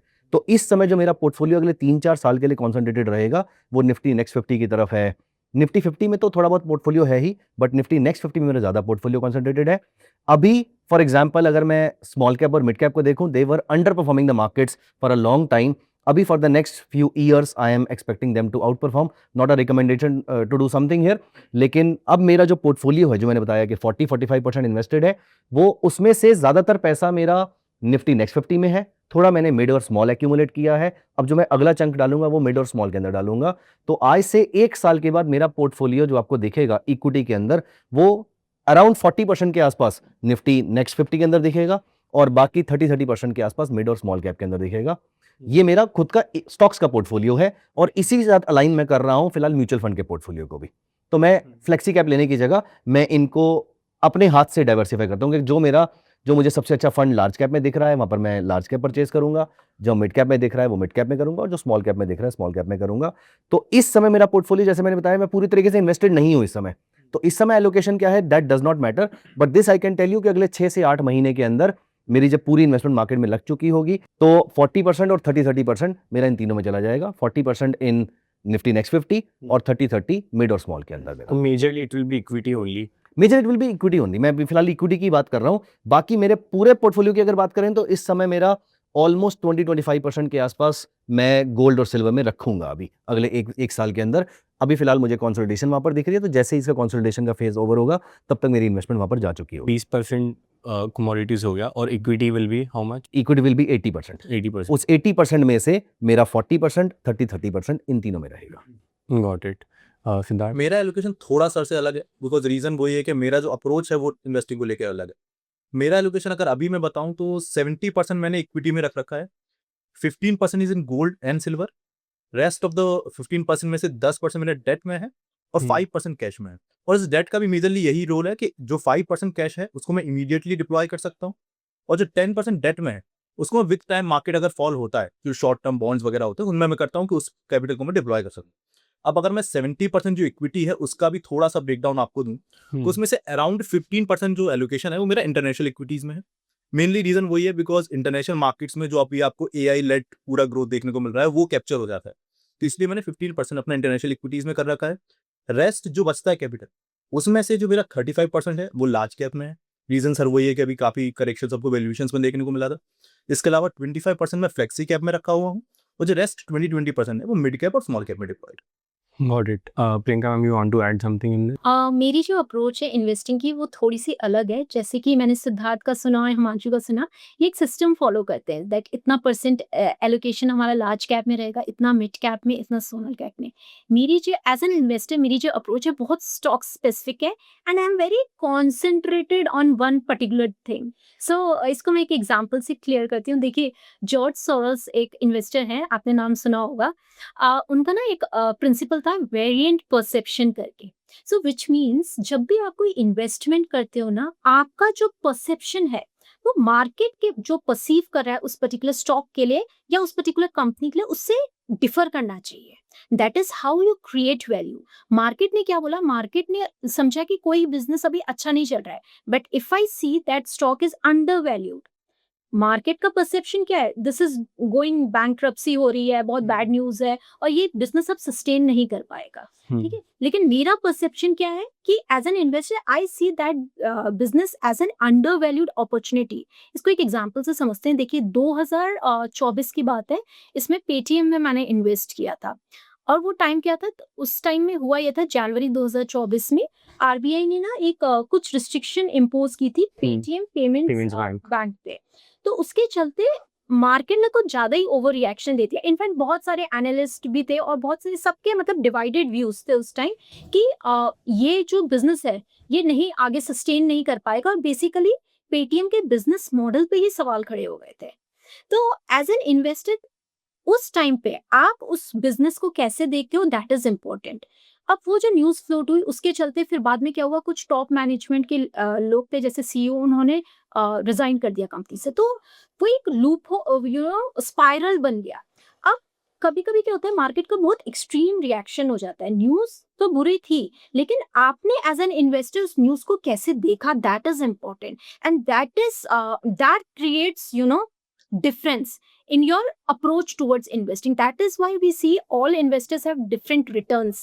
Okay, same stock, maybe different stocks, but I have different returns, maybe somebody else has different returns, because हम सबका बिजनेस को इवेल्युएट करने का तरीका अलग है, हमारे सिस्टम्स अलग है, हमारे प्रिंसिपल्स अलग है, ठीक है। तो इसमें क्या हुआ था पेटीएम में, एक तो ये चीज हो गई कि आपने लो लेवल्स पे, अच्छा स्टॉक ना जब न्यूज आई उससे पहले 800 पे ट्रेड करा था, इस न्यूज के बाद एक्सट्रीम पेसिमिज्म मीडिया में आप देखोगे सब जगह हो रहा था, एटीएम का बिजनेस मॉडल फेल्ड है और फाउंडर्स पे सवाल उठ रहे थे, लोअर सर्किट लगते 800 से सीधा 300 पे आ गया। नो 300 पे आके वो स्टॉक थोड़ा सा उसने एक वहां पे कंसोलिडेशन दिखाया। तो ये वो टाइम है कि जब आपका कोई वेरिएंट परसेप्शन है स्टॉक में या बिजनेस के लिए, अगर है तो कुछ लोग वहां पे इन्वेस्ट कर सकते हैं। अब मेरी अप्रोच ऐसी है कि मैं अंडर वैल्यूड कंपनीज को ट्रैक करती हूँ, तो अंडर वैल्यूड बिजनेसेस को I like to buy in investing. तो बेसिकली डजंट मैटर कि वो स्मॉल कैप से बिलोंग करता है कि वो, it doesn't matter for me, but that is also a equally good approach and that is very systematic, but for me it doesn't work like that because I have a different framework under which I work. So I like to buy stocks which are undervalued but the business structure is पूरी तरीके से intact, but market is not seeing that. So for that you need to have a very deep understanding of how you see fundamentals. Now उस time पे देखिए, अब Paytm के numbers अगर देखते ना तो नंबर्स ठीक ठाक थे, हाँ, लेकिन ओवर रिएक्शन कहाँ से आ रहा है, maybe it is created by media और maybe it is created by hyper negativity spread हो जाती है स्टॉक मार्केट में, सेंटिमेंट्स कहीं ना कहीं वर्क करते हैं, तो उस वजह से स्टॉक में ऐसा मुझे लगा और वहां पे मैंने इन्वेस्ट किया। So it for me it is not large cap, small cap और mid cap, for me it is about a particular stock, how the business is the fundamental story intact, can it grow और can it यहाँ से ये revive कर सकता है. अगर मुझे लगता है वो business में revival है, अभी pessimism है, that is the point as an investor I would like to invest, and then I invest a lot. So it is not like मेरा क्या है ना, initial approach ये रहती है कि first I will invest 10%. ठीक है, if I see that the price is following what I am thinking as a structural fundamental story, then I will put more capital in it. So that is what I said in the start. Now I am a very active investor, and I have some very concentrated bets which works very well for me. Sometimes it doesn't, but then that's how the nature of business is, na. So do you actively look out for variant perception in stocks? और अगर मान लो कि आप 10 stock hold कर रहे हो, तो उनमें से कितने स्टॉक होंगे which are based on variant perception? investing में out of 10, 7 stocks will be based on variant perception. But is it that easy to find variant perception? I think it takes a lot of time to maybe go through a lot of things. It takes investing. देखिए, investing और trading दोनों ही ऐसे profession है जिसमें बहुत सारा आपका टाइम जाएगा. It is a very detailed thing, you can't do it superficially. So for me it is doable because I am a full time trader and investor. तो मैं यही करती हूँ, and this is what I have been doing for the last 15 years. So that's my profession. So basically system इसको दो की इतना ज्यादा टाइम नहीं दे सकते. यस, उनके लिए एक सिस्टम फॉलो अप कर सकते हो कि हाँ कि आपने एक सिस्टम फॉलो कर दिया, मार्केट्स ऊपर जा रहे हैं, नीचे जा रहे हैं, you are busy in your jobs, तो सिस्टम आपके लिए बेसिकली वर्क करेगा. नहीं, आई वुड स्टिल से कि किसी को भी टाइम तो देना पड़ेगा. आप जितना मर्जी सिस्टम बना लो, सिस्टम को रिफाइन करने के लिए टाइम देना पड़ेगा. उसके ऊपर जो स्टॉक्स निकालने हैं उसको देकर टाइम देना पड़ेगा. मतलब I have spent more than on certain days, literally I have spent more than 18 hours looking at the stocks, looking at the charts, चाहे फाइनेंशियल्स हो, चाहे वो टेक्निकल्स हो, किसी भी चीज़ को लेकर. आई एम श्योर आपने भी इतना मेहनत किया होगा किसी ना किसी दिन. तो हमें लगता है कि हम सिर्फ कुछ रिपोर्ट्स पढ़ के हम इन्वेस्टमेंट कर लेंगे या ट्विटर देख के हम इन्वेस्टमेंट कर लेंगे, और एडवाइजरी की तो आप बात ही छोड़ दीजिए, टिप्स की तो आप बात ही छोड़ दीजिए. आपको मार्केट में टाइम देना पड़ेगा. आपको पैसा भी चाहिए होगा, आपको मार्केट में टाइम भी देना पड़ेगा, तो जाके आपका सीरियस पैसा बनेगा. अदरवाइज आप सुपरफिशियल सिर्फ देख कर पैसा नहीं बना सकते, करियर नहीं बना सकते उसके अंदर. आप थोड़े बहुत रिटर्न कमा सकते हैं उसके अंदर. सिद्धार्थ, आपने बीच में इंटरनेशनल फंड्स की बात करी थी, ग्लोबल फंड्स काफ़ी हॉट टॉपिक है अभी, क्योंकि बहुत सारे लोग नैस्डैक ETF, डाउ जोन्स वगैरह में इन्वेस्ट कर रहे हैं उनकी ETFs में. सो थॉट्स ऑन दैट. आपका जो आप ग्लोबल इन्वेस्टिंग है उसमें आप एग्जैक्टली ETFs के थ्रू कर रहे हो इन्वेस्ट, या किस तरीके से इन्वेस्ट कर रहे हो? अब अगर मैं इंडियन मार्केट्स की बात करूं तो जो ज़्यादातर फंड्स वर्क भी कर रहे हैं ग्लोबल ETFs, उसमें मुझे लगता है कैपिंग है, जो कि सेबी का कैपिंग हो रखा है, उसकी वजह से उनमें इन्वेस्टमेंट बंद है. तो मेरे अकॉर्डिंग मैं बंद है सर. या एक्चुअली तो मेरे अकॉर्डिंग मैं तो या तो इंडिविजुअल स्टॉक्स को पिक करता हूँ, और इंडिविजुअल स्टॉक्स अगर मेरे पास नहीं है तो मैं एक इंटरनेशनल इन्वेस्टमेंट के लिए अलग से उस पैसे को निकालता जाऊंगा जब तक मुझे अपॉर्चुनिटी नहीं दिखती है. बेसिकली क्योंकि जो भी सारे ETFs या फिर फंड्स हैं वो एक प्रीमियम पे भी काफी ज्यादा ट्रेड कर रहे हैं, क्योंकि उनमें इन्वेस्टमेंट स्टॉप हो रखी है, इसलिए मैं डायरेक्ट स्टॉक से ही जाता हूँ इंटरनेशनल फंड्स में. GIFT City via GIFT City funds and the individual stocks. Got it. Himanshu sir, any take on this? मैं थोड़ा सा कंजर्वेटिव रहा हूँ उसके अंदर. आई वुड से मैं लैगर्ड रहा हूँ, और छूटा है तो छूट गया, दैट्स ओके. सो मैं लैगर्ड रहा हूँ. मैं सिर्फ MON 100 या जो भी इस नाम का जो मेरा एक ETF है, उसमें मेरी पिछले 6-7 साल के आसपास से, आई थिंक कोविड के आसपास से मेरी SIP चल रही है. वो लगातार हर महीने चलती जा रही है. मैं इंटरनेशनल मार्केट में कुछ ETF होल्ड कर रहा हूँ सिर्फ, बट वो भी मेरे पोर्टफोलियो का एक बहुत बड़ा पोर्शन नहीं है. इंटरनेशनल मार्केट में मेरे पास कमोडिटी के भी ETFs हैं और इक्विटी के भी ETF हैं, but that is the only thing I am holding. और जो मेरे SIP जा रही है, हम इस पॉडकास्ट से जस्ट पहले भी सिद्धार्थ और मैं बात कर रहे थे. EI के कुछ स्टॉक्स थे, तो मेरा अलग ओपिनियन था, सिद्धार्थ का अलग था. मुझे लग रहा था बहुत सारी ओवर वैल्यूएशन है, सिद्धार्थ को लग रहा था कि अभी उतनी ओवर वैल्यूएशन नहीं है. So maybe I can go back, revisit all the stocks और उनको दोबारा से स्टडी कर सकता हूँ शायद मैं आज वाली डिस्कशन के बाद. लेकिन अभी तक के लिए इस समय मेरा एक्सपोजर बहुत बड़ा नहीं है. SIP के एक्सपोजर को मैं एक्सपोजर बोलता ही नहीं हूँ, क्योंकि वो तो लगातार जाता जा रहा है, और स्टॉक्स में मेरा बहुत बड़ा एक्सपोजर नहीं है इंटरनेशनल. और Priyanka ma'am, global investing? No, as I said, I'm very concentrated. I truly believe in India's story, and I'm so much into Indian equities that I don't see international stocks. Maybe there are opportunities, or maybe there are very good opportunities, but that is not my circle of competence. So I like to remain very concentrated under my circle of competence. अब देखिए, हो सकता है वहाँ पे stocks बहुत अच्छा run कर रहे हों, बहुत अच्छे वहाँ से रिटर्न्स आ रहे हों, पर जब तक मैं उस चीज को समझ ही नहीं पा रही या उतना टाइम ही नहीं दे रही हूँ, मेरे लिए डजेंट मैटर कि वो कितना रिटर्न दे रहा है. मैं उस रिटर्न को कैप्चर तभी कर पाऊंगी जब मेरी उसमें अंडरस्टैंडिंग होगी. So that is this is something which we need to understand from a trader's perspective and from an investor's perspective also. So एक बहुत सिंपल एग्जांपल देती हूँ. देखिए, फॉर एग्जांपल ऑप्शन बाइंग में ऑप्शंस मूव करते एक दिन में 50%, 100%, 200%. लेकिन अगर मुझे पता ही नहीं है कि ऑप्शन बाइंग करते कैसे, that return which we are seeing on screen doesn't hold any importance for me because I do not have any expertise in option buying. Similarly, अभी इंटरनेशनल मार्केट्स में स्टॉक्स कैसा परफॉर्म कर रहे हैं या commodity में कितना रन अप आ रहा है, so I don't run after every instrument और एवरी मार्केट. मुझे बहुत ये लगता है कि मैं जो मुझे आता है वही मैं अच्छे से करूँ, सर्कल ऑफ कॉम्पिटेंस के अंदर ही रहने में पसंद करती मुझे हूँ. प्रियंका मैम की बात सुन के वो नमिता थापर वाला वो मीम याद आ गया है. क्या था वो कि I do not have this not my. Okay. Circle of Warren Buffett का टर्म है, आई थिंक बहुत ही बहुत ही बहुत important. Coming to the next hot topic, small caps. काफ़ी यूज़र्स पूछते हैं हमें अभी कि पिछले 3 सालों में स्मॉल कैप्स ने रिटर्न नहीं दिए थे. अभी पिछले कुछ टाइम में we have seen another rally, काफ़ी एक जंप आया था. Himanshu sir, your take on small cap investing at this moment, does it make sense? मैं अपना व्यू ऑलरेडी आपके साथ शेयर कर चुका हूँ. मैं दोबारा अपने व्यूअर्स को बता देता हूँ. Not a recommendation to do something, but मैं अपने चार्ट्स पे नोटिस कर पा रहा हूँ. There is one strategy of mind जो मैं फॉलो करता हूँ. वीकली चार्ट में मैं चेक करता हूँ कि किसी भी स्टॉक या किसी भी इंडेक्स की कंपैरेटिव रिलेटिव स्ट्रेंथ कैसी जा रही है, वो अपने बाकी इंडेक्स को कैसे अंडर परफॉर्म या आउट परफॉर्म कर रहा है. इसमें मैंने हमारे चैनल पे कुछ वीडियोस भी डाली हुई हैं. तो इस समय अगर आप मिड कैप और स्मॉल कैप को देखेंगे तो उनका वीकली चार्ट पे comparative relative strength compare to Nifty 50 and Nifty 100 positive जा रहा है. इसका मतलब बोथ दीज इंडाइसेस में आउट परफॉर्म निफ्टी 50 और Nifty 100 and Nifty 100 for the next maybe many weeks and months. इस पॉइंट ऑफ व्यू से इसमें भी अगर मैंने दोबारा जब लगा के देखा तो निफ्टी स्मॉल कैप जो है वो मिड कैप को आउट परफॉर्म कर रहा है. तो पहला मिड और स्मॉल जो है वो निफ्टी को आउट परफॉर्म कर रहे हैं, इसमें स्मॉल कैप मिड को आउट परफॉर्म कर रहा है. तो मेरा ओपिनियन इस समय बहुत क्लियर है कि small cap might out perform the broader indices. मैं ये नहीं कह रहा कि स्मॉल कैप ऊपर जाएगा यहाँ से, लेकिन वो बाकी सारे इंडाइसेस को आउट परफॉर्म करेगा. ये मेरा इस समय मेरे चार्ट्स बता रहे हैं और ये मेरा जो डेटा है वो सजेस्ट कर रहा है. इसीलिए ही मेरा इतना बड़ा पोर्शन जो है, मैंने आपको स्टार्टिंग में बोला था कि मैं रिलेटिवली कंजर्वेटिव हूं, लेकिन इस समय मैंने आपको साथ में ये भी बोला कि मैं मिड और स्मॉल दोनों में इन्वेस्टमेंट कर रहा हूं. वो इस पॉइंट ऑफ व्यू से है कि मुझे अगले कुछ महीनों और सालों के आसपास की तेजी देखने को मिल रही है. दोबारा से रादर माइक्रो कैप में भी और अच्छी तेजी देखने को मिल रही है, वो और ज्यादा आउट परफॉर्मेंस शो कर रहा है वहां पर.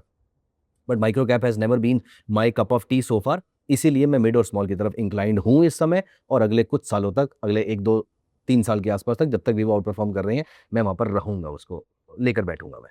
Got it. I agree with Himanshu. Hmm. बस मैं यहाँ पर हमारे व्यूअर्स को एक चीज बताना चाहूंगा जो कि मैंने ऑब्जर्व किया. Like in this recent fall जो सारे लोगों ने देखा लास्ट 2 से 3 सालों में, एक चीज जो मैं कॉमनली ऑब्जर्व कर रहा हूँ, people are asking very much about the specific funds. कि ये फंड अगर इतना फॉल हो चुका है तो यहाँ से ये रिकवर होगा या फिर कब होगा. और मुझे लगता है कि ये प्रॉब्लम इस वजह से आया कि इससे पहले का जो हमने स्मॉल कैप का पूरा रैली देखा, उसमें people have started comparing their small cap returns with the other fund small cap returns. उस वजह से लोगों को ये नहीं पता था कि स्मॉल कैप के केस में अगर आप स्मॉल कैप भी पिक करते हो तो उसमें फंड्स का अलग अलग अप्रोच होता है इन्वेस्टमेंट. कोई एक पर्टिकुलर जो फंड है वो काफी ज्यादा कंसंट्रेटेड बेट ले सकता है 30-40 स्टॉक्स, और कोई फंड आपका 70-80 स्टॉक्स या इवन 100 रख सकता है. अब स्मॉल कैप के केस में जब रैली आई तो हमने कॉन्सेंट्रेटेड फंड्स में तो काफी अच्छे रिटर्न्स देखे, और कंपैरेटिवली लोगों ने देखा कि अगर कोई ब्रॉडर फंड है उसी केस में स्मॉल कैप होने के बावजूद वो आपको कम रिटर्न्स दे रहा है. तो लोग अगर स्मॉल कैप पे बिलीव करते भी हैं, जो कि मैं भी आपकी डेटा से बिल्कुल एग्री करता हूँ, स्टिल आपको ये समझना पड़ेगा कि स्मॉल कैप में भी क्या वो फंड आपके रिस्क एपिटाइट के अकॉर्डिंग फॉलो कर रहा है इन्वेस्टिंग थीसिस को, या फिर उसका रिस्क इतना ज्यादा तो नहीं है जो आप बेयर ना कर पाओ. तो स्मॉल कैप के केस में इन्वेस्टिंग इज गुड, बट आपको पता होना चाहिए कि स्मॉल कैप भी वो कौन सा है जो कि आपको सूट करेगा. आई थिंक बहुत इंटरेस्टिंग पॉइंट है. तो recently we had an interview with AlphaGrep CEO. So AlphaGrep एक क्वांट ट्रेडिंग कंपनी है, तो he also said the same thing कि स्मॉल कैप अलग अलग टाइप के होते हैं. Some are momentum based, some are valuation based. तो कोई पॉइंट ऑफ टाइम पे जैसे 2019 में मोमेंटम फंड्स ने अच्छा पैसा बनाया, 2022-23 में वैल्यूएशन वाले स्मॉल कैप फंड्स ने अच्छा पैसा बनाया. लोग क्या करते हैं कि रिटर्न्स देख के इन्वेस्ट कर देते हैं कि यार ये फंड के रिटर्न्स अच्छे हैं 3 साल में, इसमें इन्वेस्ट कर देते हैं. बट उनका टाइम ऑलरेडी निकल चुका है, मोमेंटम हैज़ गॉन. अब हो सकता है कि कोई ग्रोथ वाले स्मॉल कैप फंड्स अच्छा करेंगे आने वाले टाइम में. तो that is something which you have to decide कि कौन से फंड अच्छा कर सकते हैं. तो वहाँ पे रिसर्च बहुत ज़रूरी है. सो स्मॉल कैप को लेके आपका क्या थॉट प्रोसेस है? Are you investing in small cap? Yes yes, as I said, मेरी जो सिलेक्शन प्रोसेस है वो small caps, mid cap, large caps, any stock that gives me value as a investor. So now small cap के case में देखिए एक particular चीज हमें ये देखने को मिलती है ना कि स्मॉल कैप में आपको होल्डिंग पीरियड बहुत ज़्यादा रखना पड़ता है। उसमें होता क्या है, 1 साल जैसे 2024 तक हमने देखे, इनफैक्ट 2024 में स्मॉल कैप ने बहुत अच्छे रिटर्न्स दिए, अराउंड 50-60%, ठीक है? लेकिन अगले साल हो सकता है वो रेप्लिकेट ना हो, या फिर हो सकता है पूरा ही नेगेटिव हो जाए। और ये स्मॉल कैप का बिहेवियर है। Volatility is too high on either sides. So 1 year I get 30%, another year I get minus 20%. So that is why we say ना small cap investing is so tough. Large cap का behaviour कैसा है, एक साल अगर मुझे 13% मिल रहा है, अगले साल 12% मिल रहा है, फिर 11% मिल रहा है, फिर 14% मिल रहा है। Now as an investor who is doing it part time, which is a more comfortable journey for me, that the investor has to decide, है ना? मेरे लिए क्या, क्योंकि it is not about what you are buying, it is about how much time can you hold that particular stock, that you know risk appetite. ये नहीं, इसमें आपको क्या वो इस चीज की टॉलरेंस दे रहा है, क्या वो वोलेटिलिटी को आप टॉलरेट कर पाओगे? आपका टॉलरेंस लेवल यहाँ टेस्ट होता है। Stock market is a place जहाँ पे आपका टॉलरेंस लेवल, हम कहते हैं ना, it has to be really high. So small cap ना आपको बहुत पेन देता है और इसमें आपका टॉलरेंस लेवल बहुत ज्यादा होना चाहिए ना। टॉलरेंस लेवल आता कहाँ से बहुत ज्यादा? You need to have very high conviction. Now जब आपका कन्विक्शन बहुत ज्यादा स्ट्रांग है ना, तो आप उस स्मॉल कैप को बहुत ज्यादा क्वांटिटी में भी ले पाते हो, and then you can hold it through periods of pain also. ठीक है, तो किसी साल अगर मेरे को 60% रिटर्न दिख रहा है and I get to excited, now next साल मुझे दिख रहा है जो 60% में से 40% चला गया। अगर मुझे इस चीज की समझ नहीं है कि स्मॉल कैप का बिहेवियर कैसा है, I will not be able to hold it throughout the cycle, है ना? और फिर वो 10 साल बाद या 6-7-8 साल बाद जो एक रिटर्न आना था 23% का स्मॉल कैप में, रिलेटिवली ज्यादा रहता है मिड कैप से, और वो मुझे नहीं मिल सकता, क्योंकि आई am not skilled enough to hold that investing position through that whole cycle. तभी ये रिकमेंड किया जाता है कि स्मॉल कैप में आपका जो टाइम होराइजन है बट 7 to 8 ईयर से ज्यादा Yes. होना चाहिए। तो धुरंधर में जैसे उन्होंने बोला था कि नज़र और सब्र, ये 2 चीज़ें चाहिए होती हैं, वो सबसे ज़्यादा स्मॉल कैप में चाहिए Small होती cap है में चाहिए, कि आपको हाँ। नज़र भी चाहिए उसकी और आपको सब्र बहुत वैसे रखना पड़ता है। स्टॉक मार्केट में ओवरऑल ही चाहिए, पर बट stock स्मॉल कैप में तो डेफिनेटली आपको बहुत ज़्यादा definitely चाहिए। यस, हाँ। तो सानिया साहब की बात यहाँ पर प्रूव रहती है। अगला क्वेश्चन प्रियंका मैम आपसे ही है मेरा, तो थोड़ा स्टॉक्स फोकस्ड है। Question is how many stocks are too many, like क्योंकि you are very concentrated in stocks and all, at like अगर कोई स्टॉक्स इन्वेस्टिंग करता है तो what do you think how many stocks he should have in his portfolio? देखिए, मेरा ऐसा मानना है कि अगर आप इन्वेस्टिंग अच्छे प्रॉपर तरीके से करना चाहते हो तो आपको बहुत सारा डाइवर्सिफिकेशन नहीं करना है। ठीक है, डाइवर्सिफिकेशन अमंग स्टॉक्स। तो जैसे वॉरेन बफे भी कहते हैं, diversification is a measure against ignorance. So why are we buying 30 or 40 stocks? As an investor, if I have 1 crore, why would I buy 30 stocks? अब देखिए होता क्या, अगर सपोज मैंने 30 स्टॉक्स ले लिया, आपको लग रहा है कि कैपिटल ज्यादा है तो 30 स्टॉक्स हम लेते हैं। 30 स्टॉक्स में क्या होता है कि एक और होती है, फिलिप फिशर, आपने नाम सुना होगा। उनकी ना एक थ्योरी है जो कहते हैं, जिसे हम कहते हैं स्कटल बट रियलिटी। उसमें क्या बोलते हैं, जब भी आप कोई कंपनी का एनालिसिस करते हो ना, then it should be very very deep and insightful. जैसे कि अगर आप कोई एफएमसीजी कंपनी में इन्वेस्ट करते हो, you should go at the factory and see how the processes are working, you should meet the management, you should see the suppliers, how the supply chain is working, and that is how you create a very very clear perception about how the business is running. So कितनी deep level analysis करने के लिए as a full time investor मुझे 30 company में अगर करनी होगी तो कहीं ना कहीं मेरी वो एनालिसिस स्क्यूड हो जाएगी। लेकिन अगर वही काम मैं 10 स्टॉक्स में करूंगी या कम नंबर ऑफ स्टॉक्स में करूंगी, एक तो वो वाली बात है। दूसरा, हमें ऐसा लगता है कि हम डाइवर्सिफिकेशन अगर करेंगे, लार्ज नंबर ऑफ स्टॉक्स लेंगे, तो हमारा रिस्क डाइवर्सिफाई नहीं हो रहा है। आपका रिस्क डाइवर्सिफाई नहीं होता, आपका एक तो कैपिटल डाइल्यूट होता है, आपका अटेंशन डाइल्यूट हो रहा है। So this is basically dilution of attention, dilution of capital, and dilution of returns also. And eventually फिर आपको मार्केट रिटर्न्स ही मिल रहे होते हैं आपने पूरा मार्केट ही खरीद लिया ना। मार्केट खरीद लिया फिर अब देखिए, अगर आपके पास 30 स्टॉक्स हैं और आप 30 स्टॉक्स अगर आप लेते हैं 1 करोड़ के पोर्टफोलियो में, तो हर स्टॉक में कितना एलोकेशन जाएगा? 3 से 4% का एलोकेशन जाएगा। अब मान लेते हैं उस 30 स्टॉक्स में से 5 स्टॉक आउट परफॉर्म करते हैं, ठीक है, और बाकी थोड़े से डड रहते हैं, उतना अच्छा परफॉर्म नहीं करते, तब भी जो आपका ओवरऑल पोर्टफोलियो है ना, वो 15-20%, 25% ही मूव करेगा।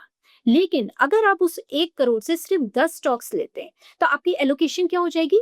आपकी allocation in each individual stock increases to 10 to 15%, which means you are investing 10 lakh or 15 lakh in a particular stock. Now, अगर उसमें से 5 स्टॉक्स मेरे फ्लॉप रहते हैं, डड रहते हैं, डेड इन्वेस्टमेंट, एंड 5 बहुत अच्छे रिटर्न्स देते हैं, तो मेरा जो पोर्टफोलियो है वो लार्जली आउट परफॉर्म कर सकता है। सो that is the power of concentration.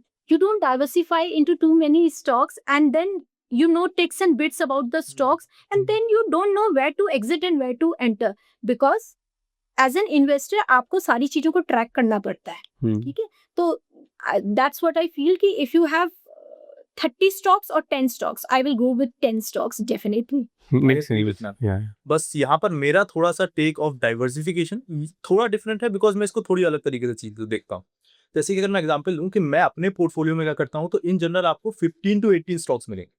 अब जैसा मैंने बोला, मैम ने बिल्कुल सही बोला कि आप 18 स्टॉक्स पे उतनी जो हाई कन्विक्शन है वो नहीं रख सकते, विच इज बिकॉज उस 18 स्टॉक्स में से भी अगर मैं हाई कन्विक्शन बेट्स बोलूँ तो वो 5 या 6 ही रहेंगी। बट मैं मार्केट में डाइवर्सिफिकेशन को फोकस करता हूँ सेक्टर्स के वे में, कि कई बार आपको जब समझ में आ रहा है कि मार्केट्स में कुछ सेक्टर्स कोई साइकिल पुश करेगी, ऑटोमोबाइल वाला हमने सेक्टर रिसेंटली देखा, पास में हमने डिफेंस वाला सेक्टर।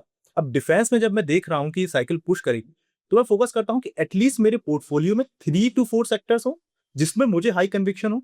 तो पहले मैं सेक्टर्स पे कन्विक्शन डेवलप करता हूँ और फिर उसमें से मेरे बेट्स होंगे 1 या 2 ही, जो कि हर एक सेक्टर में मेरा एक पर्टिकुलर बेट होगा। तो मैं इस तरीके से डाइवर्सिफिकेशन को देखता हूँ। सेम मेरा भी सिद्धार्थ की तरह ही रहता है, जहाँ पर मेरे पास नंबर ऑफ स्टॉक्स ज़्यादा हो सकते हैं, 15 से 20 स्टॉक्स के आसपास हो सकते हैं, लेकिन मेरा तो उसको डाइवर्सिफिकेशन है in terms of number of stocks, लेकिन मेरा जो कैपिटल एलोकेशन है वो 20 स्टॉक्स में बराबर नहीं है।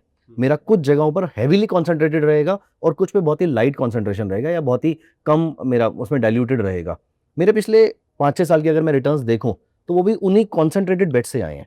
तो जैसे अभी मैं कमोडिटीज़ की भी बात कर रहा था, I was heavily invested in commodity in the last couple of years, जिसमें मैं अभी इस साल की स्टार्टिंग में ही थोड़ा सा मैंने लाइट किया है। अब मैं कम कॉन्सेंट्रेटेड हूँ उसके अंदर, अब मैं थोड़ा इक्विटी में कुछ शेयर्स की तरफ ज़्यादा कॉन्सेंट्रेटेड हूँ। तो जब ये प्ले आउट होना शुरू हो जाएंगे, मैं यहाँ से अपना पैसा निकाल के किसी और में चला जाऊँगा। I might have a diversified portfolio, लेकिन उनमें से they are not equal diversification, they are concentrated diversification, जहाँ पर कुछ 2-3-4 चीज़ें ऐसी होंगी जहाँ पर मेरा कॉन्सेंट्रेशन बहुत ज़्यादा हाई होगा। बाकी सब मैं ट्राई कर रहा हूँ, जब उसमें कन्विक्शन बिल्ड होना शुरू हो जाएगा वहाँ पर मैं अपना पैसा और डालना शुरू कर दूंगा। आप जब, जैसे सिद्धार्थ आप और मैं बात भी कर रहे थे कि आप जब स्टॉक को परचेज करते हैं, आपके पास वो कन्विक्शन नहीं होती स्टार्टिंग में, जब तक वो परफॉर्म करना या आपकी स्टोरी पे आना शुरू नहीं हो जाता। वो के कर्व फॉलो कर रहा होता है, पहले नीचे जाएगा फिर ऊपर जाना शुरू करेगा। तो जैसा प्रियंका मैम ने भी बताया कि जब वो मेरे लाइंस पे आना शुरू हो जाएगा तो मैं कॉन्सेंट्रेट करना शुरू कर दूंगा उसको। और कुछ ऐसी बेट्स होती है जहां पर आप शुरू से कॉन्सेंट्रेटेड होते हो, तो कुछ ऐसी बेट्स होती है मेरे पास हमेशा से, और कुछ धीरे धीरे कॉन्सेंट्रेट होनी शुरू होती है।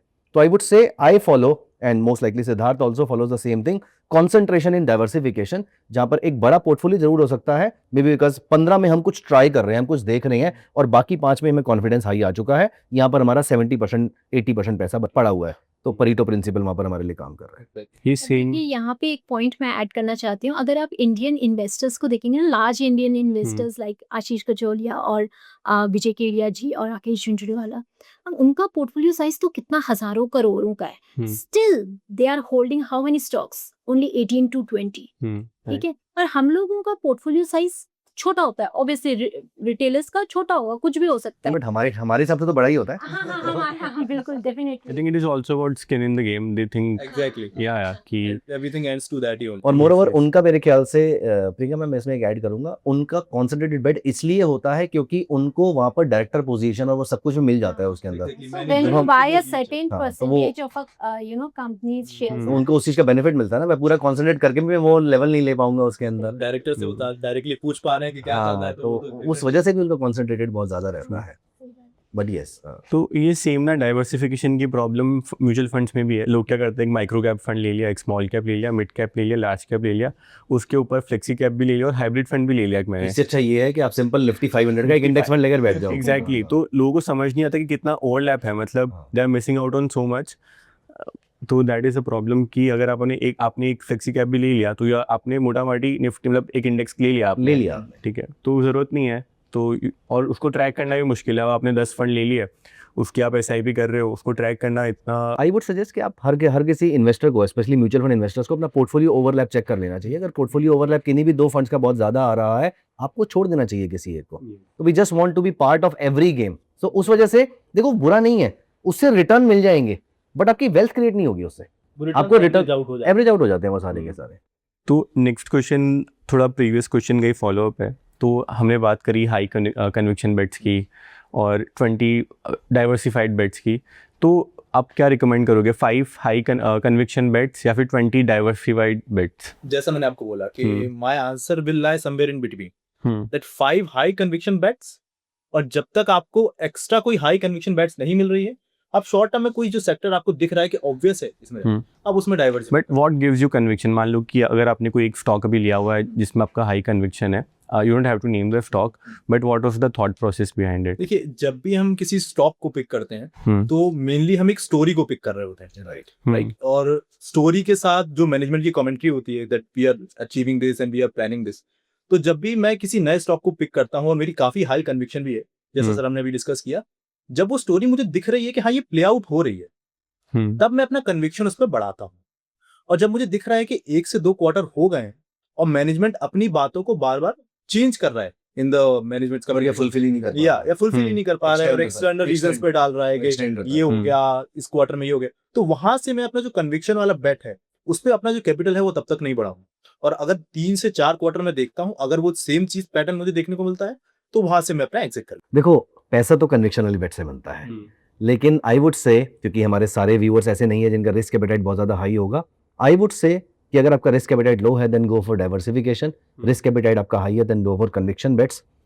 अगर आपको वेल्थ क्रिएट करनी है वो कन्विक्शन वाली बेट से ही होगी। डाइवर्सिफिकेशन वाली बेट से आप सिर्फ थोड़ा बहुत रिटर्न जनरेट कर पाते हो। तो मैंने आज तक जितना भी बड़ा पैसा कमाया है कहीं से, वो कॉन्सेंट्रेशन से ही कमाया है।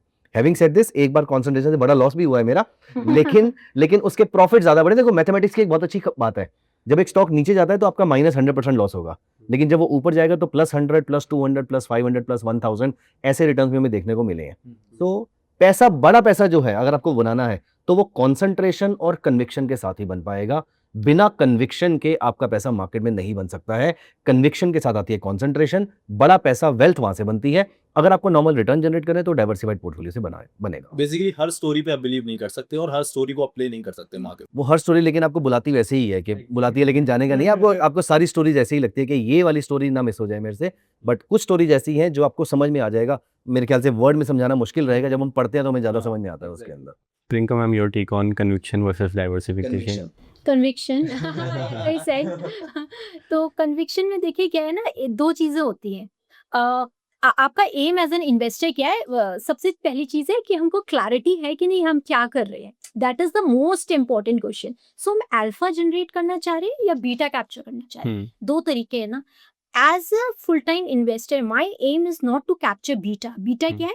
मार्केट की परफॉर्मेंस के साथ मुझे चलना है। अगर निफ्टी मुझे 12% दे रही है, मेरा एम ना ज्यादा एग्रेसिव नहीं है। I just want to follow Nifty, whatever Nifty is giving me, I want to capture it. That is what I do if I am a passive investor.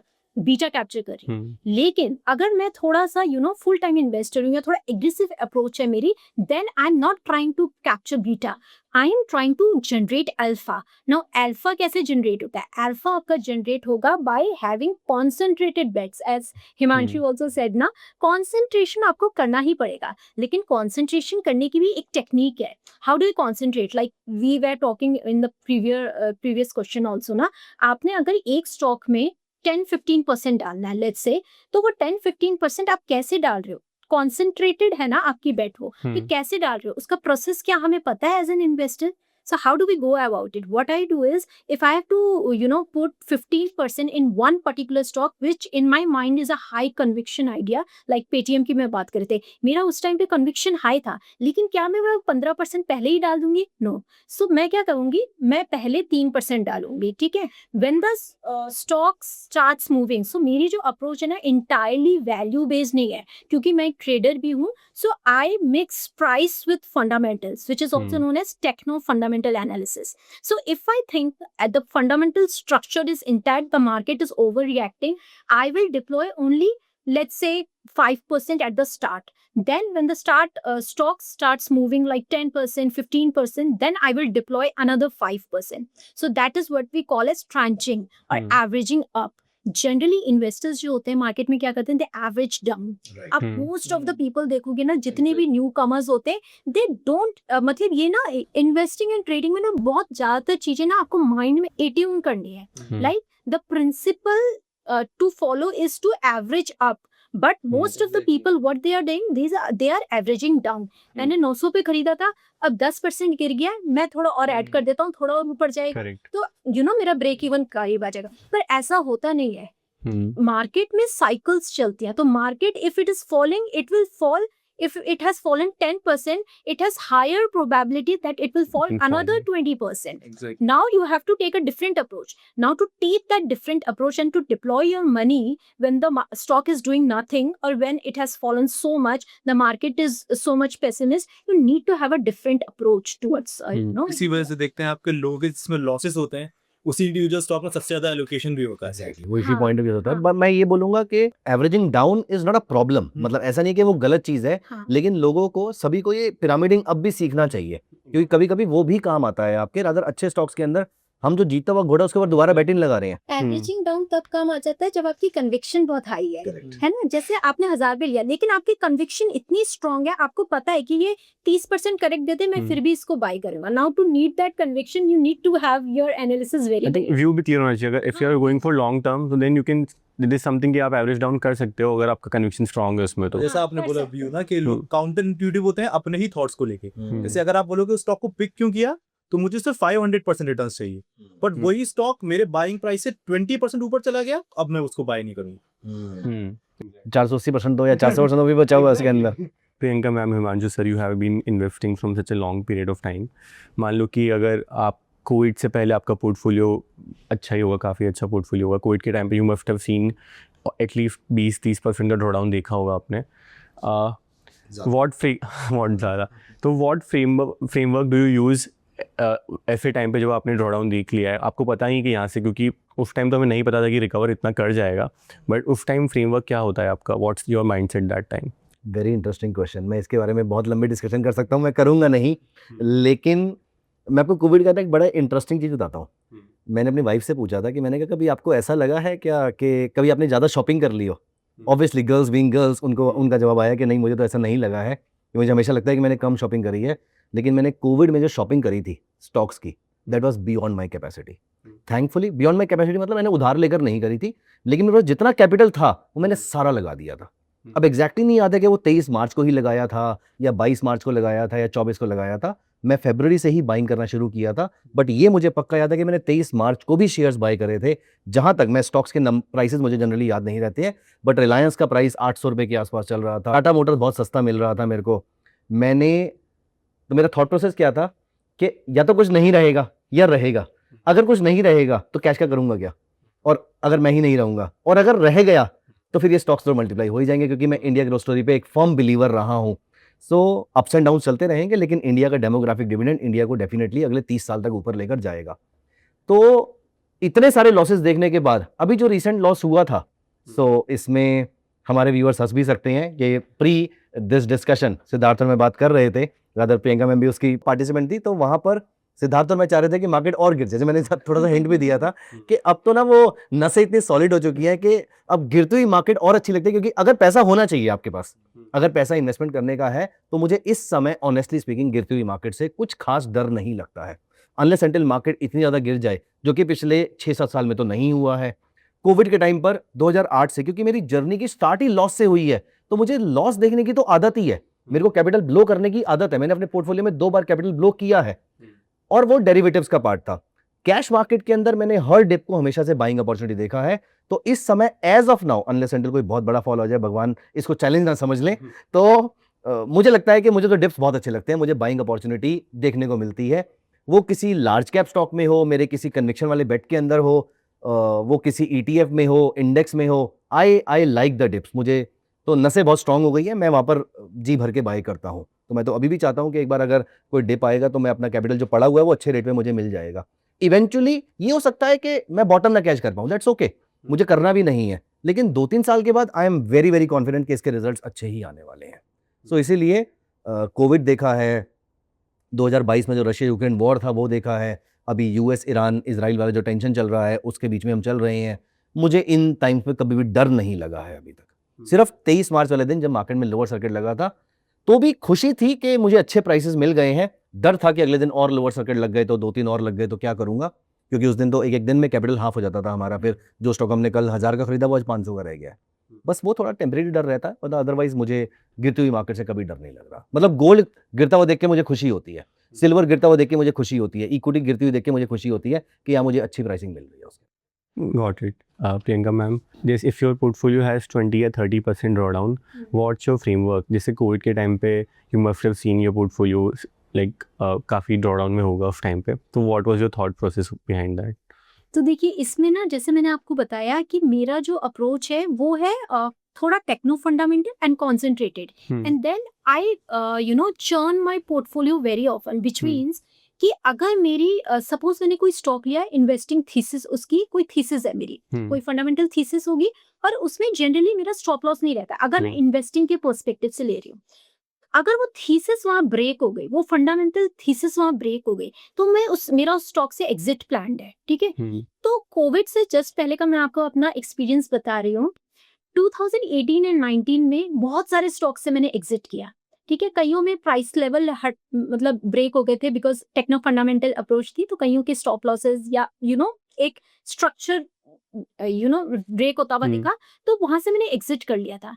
And क्योंकि मेरा exit बहुत ज्यादा था, Covid के time पे मेरे पास surplus cash था जो मैं इन्वेस्ट कर सकती थी। सो दैट इज वाई जैसे इन्वेस्टिंग में ज्यादातर लोग ना they do time the market, but क्योंकि मेरी अप्रोच में थोड़ा बहुत टेक्नो फंडामेंटल इन्वॉल्व रहता है, I do try to time the markets price wise, charts देख के, ठीक है। या फिर थीसिस ब्रेक हो जाए या फिर उसका प्राइस स्ट्रक्चर ब्रेक हो जाए, दोनों केसेस में मेरे लिए वो एग्जिट है क्योंकि मैं एक्टिव इन्वेस्टर हूँ। तो मेरी यही एक्सपीरियंस रहा कि उससे पहले मैं काफी सरप्लस कैश में थी, जो शायद इतने सालों में मैं कभी थी नहीं इतने कैश में। तो मेरे लिए वो बहुत अच्छी अपॉर्चुनिटी थी जब मैं वहां पे बहुत सरप्लस अमाउंट ऑफ कैश में इन्वेस्ट कर पाई उस टाइम पे। मैं भी सेम चीज को फॉलो करता हूँ, बस मेरा अप्रोच थोड़ा ये डिफरेंट रहता है कि जब मैं किसी स्टॉक को बाय कर रहा हूँ तो मैं एक पूरे पेज पे वो सारे प्लस पॉइंट लिख लेता हूँ कि क्यों मैंने आज स्टॉक पे इतनी कन्विक्शन दिखाई है और जो चीज मुझे प्रॉब्लमेटिक लगती है। बिकॉज बिहेवियर वाइज मैं आप लोगों को जितना शायद मेच्योर ना हो, अगर अपने इमोशंस की बात करें तो जब भी मार्केट फॉल होता है, फॉर एग्जाम्पल वो स्टॉक 40% फॉल हुआ, तो पहला चीज मैं करता हूँ कि मैं उस पेपर को जाके पढ़ता हूँ कि उस पॉइंट ऑफ टाइम पे मैंने क्या सोच के इसमें इन्वेस्ट किया था। बिकॉज वही स्टॉक कई बार जब आप 40% डाउन देखते हो तो आपको जो पैनिक आता है वो आपसे सेल करवा देता है। तो अगर वो चीज मैंने पेपर में पढ़ी और वो अभी भी इंटैक्ट है स्टोरी, जैसे मैंने बोला, तो फिर मैं स्टॉक को नहीं सेल करता। संदेश, मेरे ख्याल से जिन ट्रेडर्स को 10-12 साल हो चुके हैं मार्केट के अंदर, वो बड़ी सख्त जान हो जाते हैं, वो फॉल को बियर कर लेते हैं, तभी वो सर्वाइव कर पा रहे थे अभी तक यहाँ पर। कोई ऐसा इन्वेस्टमेंट जो कि which went really wrong due to your own bias, कि यार कोई सर्वाइवरशिप बायस था, हर्ड मेंटालिटी थी, कोई भी reason will start with you only Siddharth. या इसमें मेरा काफी इंटरेस्टिंग स्टोरी है, बिकॉज जब भी आप इन्वेस्टिंग के लिए जाते हो पर्टिकुलरली, और जितना ज्यादा आप पढ़ते हो तो आपके दिमाग में एक चीज आती है कि अब मैं इतना पढ़ रहा हूँ तो मुझे अब रिटर्न्स भी एक प्रोपोर्शन में ज्यादा चाहिए, आई don't want those average return. और उसी परसेप्शन को देखते हुए मैं प्राइमरी मार्केट में एंटर हुआ था एट दैट पॉइंट, जो अभी भी काफी ज्यादा पॉपुलर है। बिकॉज प्राइमरी मार्केट में ये स्टोरी काफी ज्यादा सेल किया जाती है कि XYZ सेलिब्रिटी ने इस स्टॉक को खरीदा था और जब वो मार्केट में लिस्ट हुआ तो he made around 10x 20x के।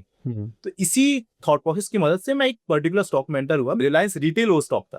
अब उस ड्यूरेशन में था क्या, मुझे उस स्टॉक का फंडामेंटल दिख रहा था इंटैक्ट है, और वैल्यूएशन वाइज मैं सब चीजें कैलकुलेट कर ली थी। बट प्रॉब्लम ये था कि उस वैल्यूएशन पे जो प्राइस निकल के आ रहा था, कई बार प्राइमरी मार्केट आपको प्राइस नहीं देता और सेंसलेस प्राइस होते हैं। बिकॉज अगर मैंने बोला 3000 और कोई 3500 बेट लगा रहा है, भले ही सेंस ना बनाए, मार्केट प्राइस मिल गई 3500, तो उस ड्यूरेशन में मैंने उस प्राइस पे उसको बाय किया।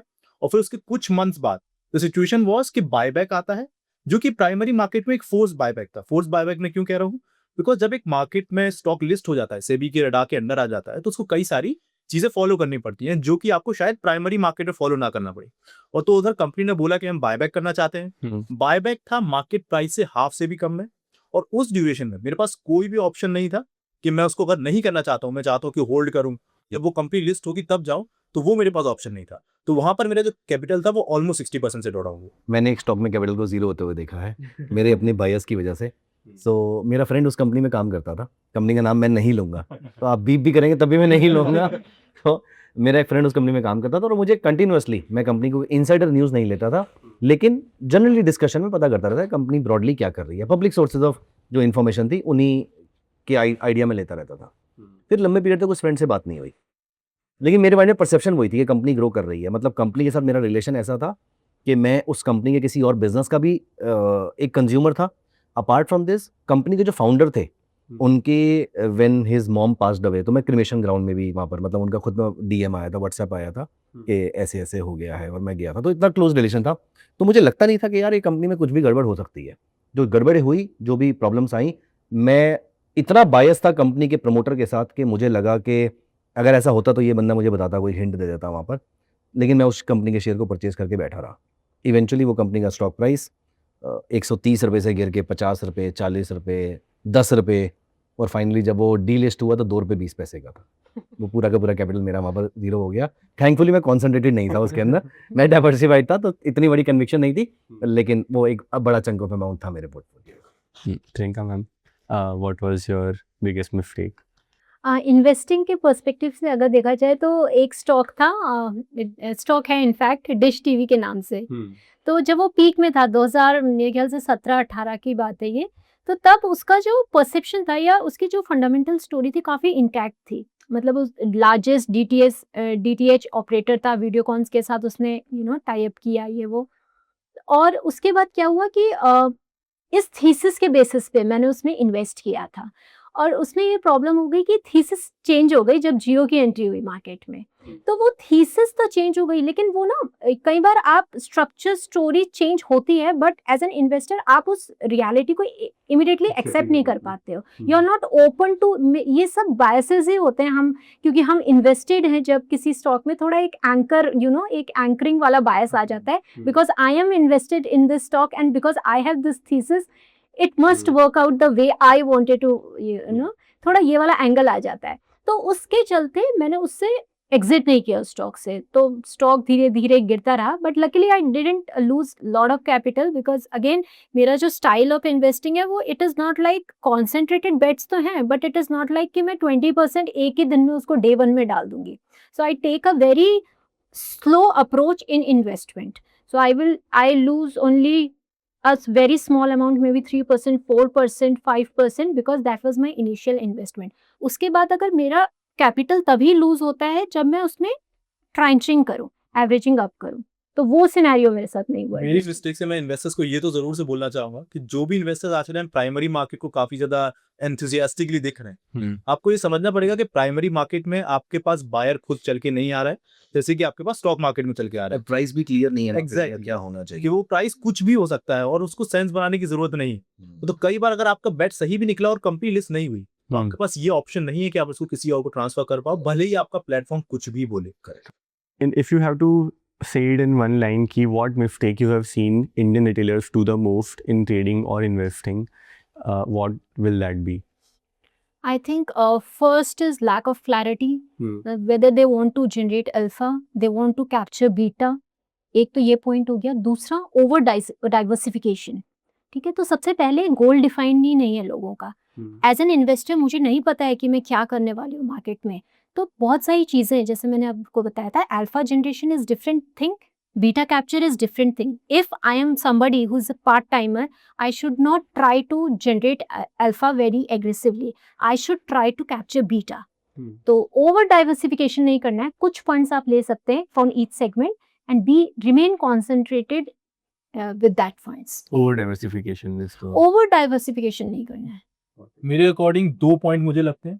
फर्स्ट तो है रीसेंसी बायस, किसी भी स्टॉक या म्यूचुअल फंड की जो पास्ट में परफॉर्मेंस हमने देखी है, अगर आप उसके बेसिस पे जज कर रहे हो कि ये ऐसा ही मूव करता रहेगा, तो ये बेसिकली ऐसा करना है कि आप ड्राइव कर रहे हो रेयर व्यू मिरर में देख के। तो ये चीज हमें अवॉइड करनी है, जो कि ज्यादातर लोगों ने स्मॉल कैप में किया, जिस वजह से आज वो स्ट्रगल कर रहे हैं।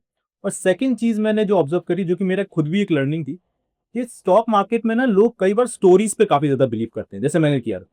पर स्टोरीज आप ध्यान रखिए कि बुल मार्केट में तो स्टोरीज वर्क करती हैं, but as soon as market में आपको हेडविंड्स देखने को मिलेंगे, तब स्टोरीज नहीं बल्कि अर्निंग्स वर्क करती हैं। तो स्टोरीज का अर्निंग के बीच में जो डिफरेंस है, वो आपको हमेशा कैच करना है। अगर आपकी स्टोरीज बेस्ड ज्यादातर स्टॉक है, तो जैसे ही मार्केट हेडविंड्स होंगे, आपके उतने ही बड़े आपको लॉसेस देखने को मिलेंगे। जिसका एग्जांपल रिसेंटली हमने एक स्कूटर वाली कंपनी में देखा कि उनका स्टॉक में अचानक से न्यूज आई कि they are building some next level batteries, उनके अचानक से 4000 स्टोर खोलेंगे और ये बैटरी काफी एफिशिएंट है। और फिर उसके बाद उन्होंने कुछ प्रोडक्ट वगैरह भी बोला। उसके बाद थोड़ा पंप आया स्टॉक में, एंड वापस से वो सारी चीजें फेड आउट हो गई जब उनके रिसेंटली रिजल्ट्स आए। तो दिस इज माय पॉइंट। मैं भी 2 चीज़ें यहाँ पर बोलूँगा अपने व्यूअर्स को। पहली चीज़ तो हम में से ज़्यादातर लोग एक जो कॉमन गलती करते हैं वो ये है कि हम जो सोचते हैं वो अपने ट्रेड में, अपनी इन्वेस्टमेंट में एंटर करने के बाद सोचते हैं। फॉर एग्जांपल मैंने एक स्टॉक परचेज किया, पहले मैं बाय करता हूँ, उसके बाद मैं सोचता हूँ कि अब क्या करना है। इस प्रोसेस को उल्टा कर दीजिए। आपको जो सोचना है वो ट्रेड लेने से पहले सोचिए, वो चाहे ट्रेडिंग वाला है, इन्वेस्टमेंट वाला है, जिस मर्जी चीज़ के अंदर आपको जो सोचना है वो ट्रेड लेने से पहले सोचिए। ट्रेड लेने के बाद आप ट्रेड के साथ प्यार में हैं। प्यार में इंसान अंधा हो जाता है, आप भी उसी के प्यार में अंधे हो चुके हैं, तो आपको सही चीजें दिखेंगी नहीं। चाहे सिद्धार्थ वहां पर अर्निंग्स की बात करें, आपको अर्निंग दिखेगी, कोई बात नहीं, इस बार नहीं बढ़ रही, अगली बार बढ़ जाएगी। आपको जो सिद्धार्थ का एक प्रोसेस था जो बहुत अच्छा सबको फॉलो करना चाहिए, कि उन्होंने बोला कि मैं पेपर पे लिख के रख लेता हूँ। मेरे लैपटॉप पे आप नोटिस करेंगे, मेरा जो डेस्कटॉप है जहां पर मैं ट्रेड कर रहा होता हूँ, वहां पर चिट्स लगी हुई होती हैं, मेरे सारे रूल्स वहां पर लिखे हुए होते हैं। तो मैंने जो सोचना है वो मैं ट्रेड लेने से पहले सोचता हूँ। दूसरी प्रॉब्लम ये है कि हमारा ज्यादातर रिटेल पार्टिसिपेंट जो वो प्रॉफिट नहीं बुक करते हैं, उनको लॉस बुक करना आ जाता, मतलब मार्केट नीचे आएगी तो वो लॉस में एग्जिट कर जाएंगे, लेकिन प्रॉफिट अगर आ रहा है, अगर हमने सोचा भी था, तब भी हम ग्रीडी हो जाते हैं, हम उसको होल्ड करके बैठे रहते हैं। तो I keep on booking the profits. I personally believe that the only profit that belongs to you are the ones that have come to your bank account. बाकी सब हवा है। इन्वेस्टमेंट में आपका एक टारगेट होना चाहिए, मतलब आप किस भी तरीके से वो टारगेट निकाल सकते हैं, वो अर्निंग्स के बेसिस पे निकाल सकते हैं। जैसे अभी हम निफ्टी के पी की बात कर रहे थे, स्मॉल कैप के पी की बात कर रहे थे, अगर वो मान लो 40 पी जाएगा तो मुझे प्रॉफिट बुकिंग करनी है उसके अंदर, वो उस समय प्राइस जो मर्जी चल रहा हो। तो ये 2 चीजें हैं जो हमारे ट्रेडर्स को, इन्वेस्टर्स को ध्यान रखनी चाहिए। Coming to the last question, if someone is earning 1 lakh per month, तो अगले नेक्स्ट 3 सालों के लिए उसका इन्वेस्टिंग का जर्नी या प्रोसेस कैसा होना चाहिए? What is something you can, आप कैसे गाइड कर सकते हो उसको? तो अर्निंग 1 लाख रुपए की है, तो इसमें से मान लेते हैं कि 50,000 रुपये उसके एक्सपेंसेस हैं, उसके EMIs है, उसके घर के एक्सपेंसेस है, बाकी सब कुछ है, बाकी बचे मेरे पास 50,000 रुपये। ये 50,000 रुपीज़ आप अपने आप को ये सबसे पहले डिसाइड कीजिए कि आप कौन से टाइप के इन्वेस्टर हैं, एग्रेसिव हैं, कंजर्वेटिव हैं या मॉडरेट है। अगर आप एग्रेसिव इन्वेस्टर हैं तो 120 minus your age should be your investment in equity markets. For example, अगर आप 40 साल के हैं तो 120 माइनस 40 इज 80% आपका पैसा इक्विटी मार्केट में होना चाहिए, बाकी डेट या गोल्ड में होना चाहिए। अपार्ट फ्रॉम दिस, आपका अगर आप मॉडरेट है तो 110 माइनस योर एज, और अगर आप कंजर्वेटिव है तो 100 माइनस योर एज। इतना पैसा तो इक्विटी मार्केट में होना ही चाहिए। उसका रीजन ये है that I personally I can talk for hours on why you should never be bearish on India for the next 30 years. You should be super bullish in India, on India for the next 30 years. Cycles आती रहेंगी, जाती रहेंगी, geopolitical tension में oil के prices ऊपर जाएंगे, नीचे जाएंगे, इंडिया सफर करेगा, टेम्परेरी है सब कुछ। लेकिन इंडिया में younger population is very high currently. जब तक ये पॉपुलेशन हाई है तब तक इंडिया की कंजम्पशन स्टोरी इंटैक्ट है। प्रोडक्शन स्टोरी इंटैक्ट होने में टाइम लगेगा, मैन्युफैक्चरिंग की तरफ अभी हम नहीं पहुंचे हैं, वहां पर सरकार को काम करना है। लेकिन स्टिल इंडियन मार्केट जो है वो रेजिलियंट है, वो ग्रो करती आ रही हैं, करती रहेंगी। तो आपका इतना पैसा तो इक्विटी मार्केट में जाना चाहिए। अब इस इक्विटी मार्केट के अंदर इट डिपेंड्स कि किसी पर्सन को क्या चीज़ ज़्यादा प्रोडक्ट सूट कर सकता है, लेकिन हर इंसान को अपना नेचर मालूम होता है। जैसे मैं थोड़ा सा कंजर्वेटिव साइड पे हूँ तो मेरा पैसा ज़्यादा मिड और लार्ज में रहता है, अगर कोई ज़्यादा एग्रेसिव है तो वो स्मॉल और मिड में रखेगा अपने पैसे को। तो coming to the crux of the story, 50,000 में से मान लेते हैं कि आपका 40,000 रुपये पैसा इक्विटी मार्केट के अंदर रखा हुआ है। इस 40 में से आपको एग्रेसिव है तो आप मिड और स्मॉल में ज़्यादा कर दीजिए, कंजर्वेटिव है तो थोड़ा लार्ज और मिड की तरफ कर लीजिए, लेकिन प्राइमरीली इन 3 चीज़ों की तरफ आपको फोकस रखना है। और इक्विटी मार्केट में कम से कम आपको अपना 80% एक्सपोजर या 70% एक्सपोजर आपको रखना चाहिए। 120 minus your age, 120 minus depends upon कि आप एग्रेसिव है, मॉडरेट है या कंजर्वेटिव है। तो ब्रॉडली मुझे लगता है कि तीनों के बिना, लार्ज, मिड और स्मॉल, तीनों चीज़ें कम या ज़्यादा में आपके पास होनी चाहिए, लेकिन होनी सारी चाहिए। और अपार्ट फ्रॉम दिस आपके पास गोल्ड भी होना चाहिए।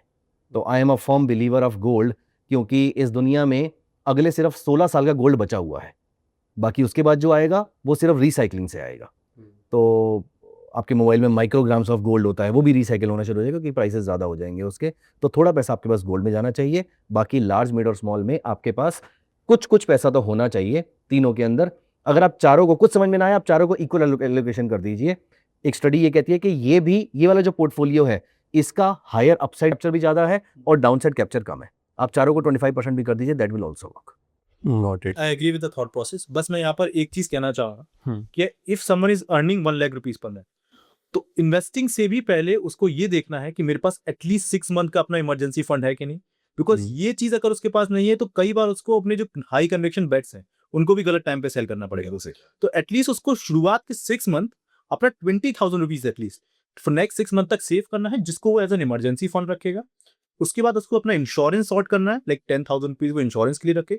भले ही शुरुआत के 6 मंथ वो 20,000 रुपीज इन्वेस्ट कर रहा है मार्केट में, और जो थॉट प्रोसेस आपने बताया कि बिल्कुल सीधी थॉट प्रोसेस के साथ जा सकता है, बट मेनली पहले आपको ये दोनों चीजें सॉर्ट करनी है।